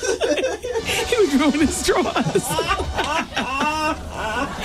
But I'd be on the dresser like Queen Latifah, just So then the guys in the white suits came. All this away. Oh gosh. Then we said, you know what? We could bottle this stuff. Do you remember we started in a bottle and kept it in Wanda's closet? Our older sister Wanda, right? She's 9 years older than Tommy, 7 years older than me. So me and Tommy, you do all kinds of nasty stuff. Do you remember when your brother and sister, your siblings, when you're growing up? Remember we used to spray our farts and make those torches? Yeah. Remember we used to go out on the driveway and throw frogs in the air and let them land? And we farted in a bottle. And we farted in a bottle, and our older sister Wanda, she's in the bags and put them in the neighbor's. We made chocolate cookies to make it look like doo-doo, and we used to throw it on the neighbors, throw it at the front door so it splatter, and leave a note like, don't act like your itch don't stink, like that. But it was fun. Back to the fart, that was always fun because our older sister Wanda, she's. Well, she's not like this anymore, because now we're all square to a certain extent because we're adults. Right. But she was always so much older and just like she was like mommy Wanda. You know what I mean? Wanda's coming. Here she comes. Here comes, Wanda. She would make the Franks and beans while our parents were gone. No, what are you doing? And the special soul That's sauce. That's the wrong one. It'd be more like don don da. The special soul sauce. Yeah. All straight laced and narrow and stuff. So take this, fart in a bottle. Now you do it. Fart in a bottle. Cap it quickly. Put it in her closet. We put it in her closet, left it there for like 6 months, then told her about it, and she opened up the bottle, ruined the room, just ruined it. Shout out to all the people with siblings and stuff, and first cousins and second cousins. You know how it is. I know you got your stories too. Ew. Look, nasty as they are. Please don't share them like we are. I don't really think it'll... To millions of people. When it's way over. Gee, Mr. Williams, you have a lot of credibility for your first day at school. Why is your chair so brown, Mr. Williams? All right, look, enough of that. We have to go into a break. We'll come back and we'll finish out the show. We got to get back to the gossip. The Wendy Williams Comedy Experience is happening tonight. And the doors open up at 8 o'clock. Carl Payne was here earlier. He's Cockroach from Cosby Show, and he played was his character again on Martin? All I remember he used to Coley Cole. Anyway, and he was on the DJ show that got canceled about a year or so ago. Anyway, so he's starting as a stand-up comic, and he's coming in to heckle the crowd, he says. So Carl Payne will be there tonight, too. Hopefully you'll be there, too. You'll have your laugh face on, your hunger in your belly, and, you want a little drinky wink. Doors open up at 8 o'clock. Comedy starts at 9 o'clock. It's the Comedy Experience at the Laugh Factory, 8th Avenue and 42nd Street. It happens every single Wednesday night. Tonight is no exception. All right, we're going to take a break. Juan Harper's up at 7 o'clock, and we'll be back to round out the show next on 107.5 WBLS. Thursdays are Pepsi Thursdays at WBLS. Listen to 107.5 WBLS every Thursday from 6 a.m. to 6 p.m. for great prizes every hour. This Thursday, we're giving you another shot to see Steve Harvey. Hey, y'all, what's happening? This is Steve Harvey. Saturday, September 10th for a Royal Night of Comedy with special guest Samori. Coming to you live, everybody. At New Jersey Performing Arts Center. Yeah. Every hour, 6 a.m. to 6 p.m. From Pepsi, it's the Cola and 107.5 WBLS. Today's R&B and classic soul. Honey, can you come here, please? I can't. I got to keep both hands on the wheel. What do you mean, both hands on the wheel? What are you doing? Fighting the G-forces in turn 3. Man, oh man, these tires are really grabbing the track. Why'd I let you talk me into the DLP high-def TV? The sales guy warned me about this. Hold on tight, baby. We are going 3 wide down the straightaway. Okay, big guy. So what are your plans for after the race? Haven't got a clue. Hey, did you see me blow right by that car? Eat my dust. It's like you were standing still. Thank the sponsors and break out the champagne. When you have an HD TV with DLP picture technology from Texas Instruments, the clarity is so razor sharp, so lifelike. You're not just watching, you're there. You know what, honey? I gotta make a pit stop. Excuse me? Oh, honey, I am starving. I keep passing the fridge, but I can't stop. Make sure your next HD TV has DLP picture technology from Texas Instruments. It doesn't get any more real than this. This is Congressman Ed Towns. Join me in voting for a real champion of the black community, our district attorney, Charles Hines. Under Charles Hines, crime in Brooklyn is down 70%. Charles Hines created the Civil Rights Bureau to fight racial discrimination, end racial profiling, and reduce hate crimes. Let's keep the progress going and vote to re-elect Brooklyn District Attorney Charles Hines, Tuesday, September the 13th. Charles Hines, the right choice for our community. This is Congresswoman Nydia Velazquez. Join me in voting to re-elect our District Attorney Charles Hines. Under Charles Hines, crime in Brooklyn is down 70%. Charles Hines is committed to rebuilding lives, offering counseling, treatment, and real alternatives to prison for our young people. Let's keep the progress going and re-elect District Attorney Charles Hines Tuesday, September 13th. The right choice for our community. Paid for by friends of Charles J. Hines. This is Jeff Diamond, and we're talking to the creator of Right Size Smoothies, Steve Bostic. I just got off the phone with a woman who ordered Right Size. Her name was Joni, and she'd already lost 12 pounds, and she was so excited. She said this is the first time that she's tried a weight loss product that actually worked for her. When you drink a Right Size smoothie, you feel like you're full, and that's what you're looking for, isn't it? We call it the Hunger Smashing Smoothie. We've developed a cutting-edge appetite manager called Apamine. It's in the smoothie. You drink the smoothie. It knocks out your appetite. It helps you burn more calories than you take in safely and without being hungry. And as you know, that's what leads to weight loss. It's a great product. And you're going to let people try this for free for 2 weeks. It's the best deal that anybody's ever offered on a weight loss product. You don't pay anything up front. You try the product free for 2 full weeks, see how it works for you, and either you lose the weight or you never pay for it. Here's the phone number, 1-800-600-7699. The phone number for Right Size Smoothies, 1-800-600-7699. 1-800-600-7699. Designer and famous maker back-to-school fashions, killer prices. Armand Mills. Stretch those bills. Farmer Mills, y'all. Stretch those bills. We got From backpacks to basics and everything in between. South Pole, U.S. Polo, Fubu, Mecca, Juju, Timberland, Xanadu, Batfall, Sean John, Dickies. We got them all. Designer two-piece pant and skirt sets, $12.99. Famous maker piqué polos, $9.99. Hey, you need a pair of jeans? Denim, and more denim. Over 40,000 dozen pairs of the biggest names in jeans. Not 30 or 40 bucks like at a mall. $16.99 for ladies, $14.99 for men, $10 for girls, $8 for boys. Foreman Mills is loaded up with Dickies cell phone pants. Unbeatable at $21.99. A boatload of assorted fashion tops for boys. It's wovens, long sleeve $5 $7.99. Girls fashion tops. Hello. $5.99. It's all killer for back to school. So get to Foreman Mills in East Orange, Total, and Elizabeth. For directions, call 800-994-MILLS. Save up to 80%. Foreman Mills. Shop the back to school blowout now. WBLS has something for the sisters. Circle of Sisters. Buy your tickets for Circle of Sisters now and get a second ticket free for a limited time. Circle of Sisters. October 1st and 2nd at the Jacob Javits Convention Center. Circle of Sisters will feature shopping, hair and beauty, fitness, nutrition, fashion shows, live performances, and seminars on careers for success. Learn how to start a business or change careers with advice from the founder and president of Warm Spirits, Nadine Thompson. It takes a village. Parenting and education with Barbara Brandon Croft and Gamila and Malik Shabazz Tazaro. Daughter and grandchild of Dr. Betty Shabazz and Malcolm X. The Art of Relationships. Make Love Work with Dr. Grace Cornish. The Book Party with New York Times bestselling author Elin Harris. Donna Mitchell Hicks. The infamous Corinne Steffens, a.k.a. Superhead. And Marianne Reed. Plus Rita Ewing and many more. Tickets are on sale now. Buy one and get one free at all Ticketmaster locations. Ticketmaster online at Ticketmaster.com or charge by phone 212-307-7171. Bring a friend as we bring our sisterhood together. Feel the strength at Circle of Sisters, presented by 107.5 WBLS.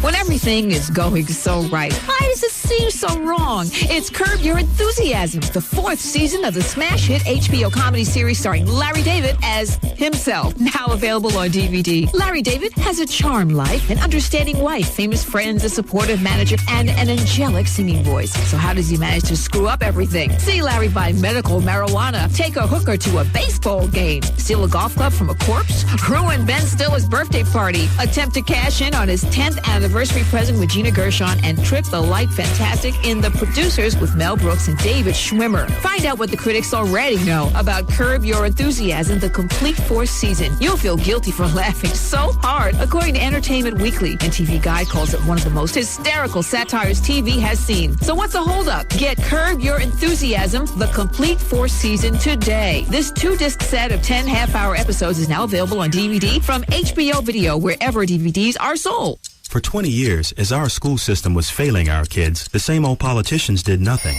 Then, we elected Mike Bloomberg and he changed things. He gave us choice. Okay, class, let's New York now has 47 charter schools, giving us alternative, quality schools in our neighborhoods. Vocational schools, helping kids learn a trade and get a job. Bloomberg started gifted and talented programs for our kids in schools most politicians had just given up on.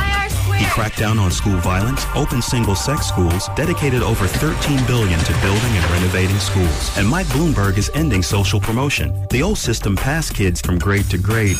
Now Bloomberg offers individualized instruction tailored for each child so our children learn as they grow. Test scores are up. Yay! A determined leader stood up for us, took on the education system after 20 years of failure, took on politicians who wanted to leave it all the same. He never backed down. He fought for us. Mike Bloomberg, a leader, not a politician. Paid for by Bloomberg for Mayor, 2005. In Charge Debt Solutions is licensed by the New York State Banking Department. Our address is 2101 Park Center Drive, Suite 320, Orlando, Florida, 32835. Hello? Mrs. Anderson, this is the collections department of... Oh, hi. I'm sorry. I haven't made my payment yet, but I'll get it in as soon as I can. Mrs. Anderson, I've noticed that you've only been paying the minimum balance. Is that a problem? Well, no, but your payments have been arriving later and later, and now you haven't been sending any at all. Some things have come up, and... Maybe you should call In Charge Debt Solutions. They're a nonprofit company that can help you get debt-free and stay that way. Really? Mm-hmm. They'll help lower your interest rates, roll everything into one affordable monthly payment, and even stop the collection calls. So I won't have to hear from guys like you anymore? Yeah, something like that. For a free guide to managing your debt, call In Charge Debt Solutions today at 1-800-700-6511, 1-800-700-6511, 1-800-700-6511. Brought to you by Sloman's Home Security Systems. Professional burglars know the only sign to look out for is the Sloman Shield. Protect your home with the free alarm system. Call 1-800-ALARM-ME or visit slomans.com. What up? This is Mad Links, and right now you listening to the bonus hour. That's right. You get extra coverage right now on 107.5 WBLS. This just in, Natalie Cole had to be restrained from slapping investment banker. Excuse me? Sorry about that. Had to be restrained from slapping investment banker Peter Andrews last Monday night at a trendy French bistro. I can't believe the nerve he has. I can't believe the nerve he has criticizing Denise. Well, who the hell is Denise? The Denise question is billionaire socialite and songwriter Denise Rich, a close friend of Natalie Cole's. Peter Andrews, the man who Natalie wanted to deck, was once engaged to Denise Rich's daughter, Gabrielle, who died of leukemia 9 years ago. Peter and Denise have barely spoken since Gabrielle's death, and he was vocal in his disdain for Denise when her ex-husband, billionaire Mark Rich, was caught up in the legal campaign fund scandal during the Clinton administration. Peter Andrews went so far as to be quoted in Forbes magazine saying, Denise Rich married into wealth, though she wants you to believe that she has a successful songwriting career. It's amazing the airs that she puts on as if she's worked so hard. Mark's money opened the doors for her, and she won't admit that. Natalie Cole remembers those words, so when he saw Peter at dinner the other night, she didn't hesitate to approach him in the VIP foyer. According to the sources, an employee at the restaurant, Dietrich, says Nicole's agent had to step in and restrain Natalie, who was swinging at Peter and calling him expletives. Unprintable stuff. It doesn't matter how the doors open were for Denise Rich. The point is that she was able to prove herself once the doors open. If she married into money and the man has cachet to turn her on to, strong people like Whitney Houston or whoever to write for, then so what? And Natalie, you need to calm down. Because as a black woman, the cops would come at you and haul you away and leave your white friend Denise Rich right there. The point is that Denise Rich is a successful writer, and she's made a lot of money doing it. So, Natalie, you shouldn't have let those words bother you. This doesn't look nice. A woman of a certain age still fighting like a 16-year-old in the schoolyard. Sunday's MTV Music Awards, Video Music Awards averaged 8 million viewers, down a staggering 22% from last year, making it, Diddy, are you listening? The lowest rated ceremony since 1997. Oh. Wow. Wow. I asked you not to talk. You have to let everybody know. Vibe magazine founder Quincy Jones wants to buy back Vibe magazine.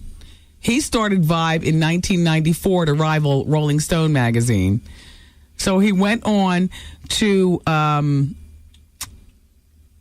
successfully, get Vibe off and going, and then he sold it 2 years later. Now he wants to buy it back.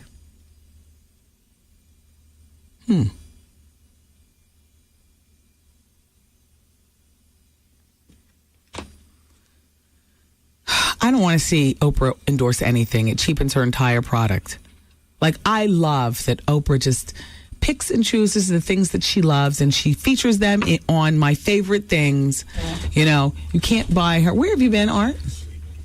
Sleeping? I told you. Look at the picture. Yeah, his lips are big. That was him. When you wake up and your lips are bigger than they are normally? Your lips are bigger. That's all right. What you been doing? She don't complain. What you been doing? Miss Hottie, what you doing? Art, you're opening tonight for the Wendy Williams Comedy Experience. That's why I had to get a nap in. You don't have to scream at me. Oh, man. You make sure you're on tonight. I am, and I've been up since 3 a.m., honey. Okay, don't go to sleep. I know. I got my B12 drip earlier. Oh, you got a drip? Yeah, my little colonic. Oh. I got my energy up. Right now. All right. Watch, I'll be the first one sleeping. That's my routine right here. That's your routine? Yeah. Okay, Artie's got his routine ready. Capone's ready too. You sparked it yesterday with your talk, so it's going to be a take on what you talked about. What were we talking about yesterday? Going to the bathroom. Oh, I was saying I had a hard time. I haven't gone to the bathroom since Friday. Yeah, all that's been fixed. Anyway, so, Hillary Duff already has the prepaid cell phone service in her name, the Hillary Duff Mobile. Puffy, Russell Simmons, and Oprah are reportedly among the stars who have been approached with the idea to take part in a wireless provider creating their own band. Now, Puffy, fine. Russell, fine. Oprah, absolutely not. It cheapens your queendom. Do you want to see Oprah endorse a specific product? I just like her to get on and talk without endorsing or being paid for her favorite things. And I love that Oprah owns her diamonds. And I love that designers, as much as they try to give her things to wear at public appearance, Oprah's got a policy, and her policy is, I own my stuff. I'll buy my dress, thank you. I'll buy, like she does that. I love that about Oprah. She's not going to show allegiance to one particular designer or product or whatever. If she loves a Kate Spade bag and it's her favorite, then she'll feature it on her favorite things thing. But she's not going to endorse Kate Spade in the ads. It cheapens her queendom. Don't do it, Oprah. Don't do it. Shout out to Jennifer Lopez. With all she's been through, that husband of hers, the Svengali, that movie career, tanking fast, those songs. Well, it is what it is. However, I do have to say, the perfume thing and the clothing line, that'll keep Mama paid for the rest of her life, and her kids and her grandkids and the whole bit. That right there is like one of the most successful celebrity clothing lines and perfume in the history of celebrities doing it. She is doing the damn thing. With that being said, she went into her pocket and pulled out $50,000 to help her aunt out. Apparently, her mother, Guadalupe, has a sister, and the sister is 63, and the sister needed some cancer treatment overseas, and the particular treatment is, well, it's a pioneering cancer treatment, not a whole lot of testing or whatever. It cost $50,000, and Jen paid for it, and I know that's what family does, but it's not always what family does. So, thank you, Jen.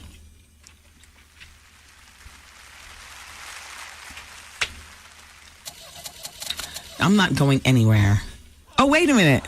When I say that next Tuesday, it'll really mean something. Oh, for those of you who are like me, when you hear this car start up, you want a little bit more time.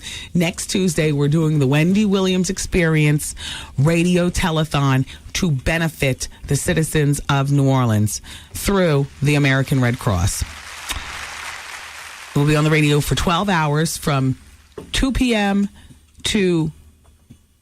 Originally, it was going to be 24 hours. I know. I feel like some people heard me say 24 hours, and now they're like, what happened to the 24 hours? Yeah. Well, what happened is that, my crime boss, Vinnie Brown, asked that, we do it on Tuesday as opposed to Thursday. Originally, I was plotting on Thursday, and I wanted to be on for a full 24 hours. And then on Friday after the show, just go home and collapse for the whole weekend. You know what I mean? But on Tuesday, to be on for 24 hours, that's crazy. There's no collapse time. I'll be, I'll get sick. We'll all be sick. So it's going to be 12 hours. But that's okay. We're going to give you the funny. And we're going to be doing it for the good of mankind. And when I say we, I mean you guys, because you're going to be the ones calling in and pledging. And Vaughn's going to have the night off. Champagne's going to have the night. We're just going to, well, Champagne will have a few hours off. Champagne, please be on time at 2 a.m. on Wednesday morning. We will be toasted and ready to go home at that point. Yeah, we're going to be on for 12 hours from 2 p.m. to 2 a.m. And so, we encourage you in advance to, donate. And the money will be going to the American Red Cross. We'll have more information about that and more specifics. And we're going to have, guests lined up and whatnot. I mean, it's just going to be fun. This will be better than a Jerry Lewis telethon, more entertaining. And this is not even visual. See, that's the thing, Art and Trev. We have to make this more entertaining than a visual telethon. Yes. Otherwise, people will be doing what people do at 10 o'clock at night. Watch the news and jump off and then go to sleep. We don't want them to do that. We want them to be captivated and continue listening. We'll make it happen. And we want them to say, oh my gosh, it's 2 a.m. Damn, I got to go to work in 4 hours. Damn show is so funny. They're so damn entertaining. Yeah. Where's my money? Oh, God, I pledged it. I was under a trance of laughter. Yeah. See? Okay. So that's what we're going to do on Tuesday. I got to go home. No. I got to go to Nail Fill. Then I'm going to go to the Comedy Experience. Doors open up at 8. Comedy starts at 9. 42nd and 8th Avenue, Times Square, USA. It's the Wendy Williams Comedy Experience at the Laugh Factory. If you don't get there at 9 o'clock, you're going to miss Art Open Up. And there he goes. That was his bag zipping. You're going to miss it. You got to be at 9 o'clock sharp. All right. 3 rooms. All right, I would like to thank my special guest that came in today, Carl Payne, a.k.a. Cockroach. He's supposed to be coming back to give us the rest of the torrid Bill Cosby stories behind the scenes of that show. You know Cockroach quit, right? He told Bill Cosby, F you. Oh, see, you weren't here earlier. Oh, very dramatic. And my other special guest, my brother Tommy. Thank you, Tommy. Yeah, you're welcome. Whatever. You're only here to get him free to the Laugh Factory. I know what's going on. All right. Well, anyway, everybody, have a wonderful night. I love you for listening. Take care of each other. And Vaughn's up next with Quiet Storm on 107.5 WBLS. Hasta la bye-bye. The Wendy Williams broadcast day has completed. Aw, man! And WBLS music starts next. This is The Quiet Storm, and I'm your gracious host, Vaughn Harper. Some refer to me as being your musical masseur. Let's begin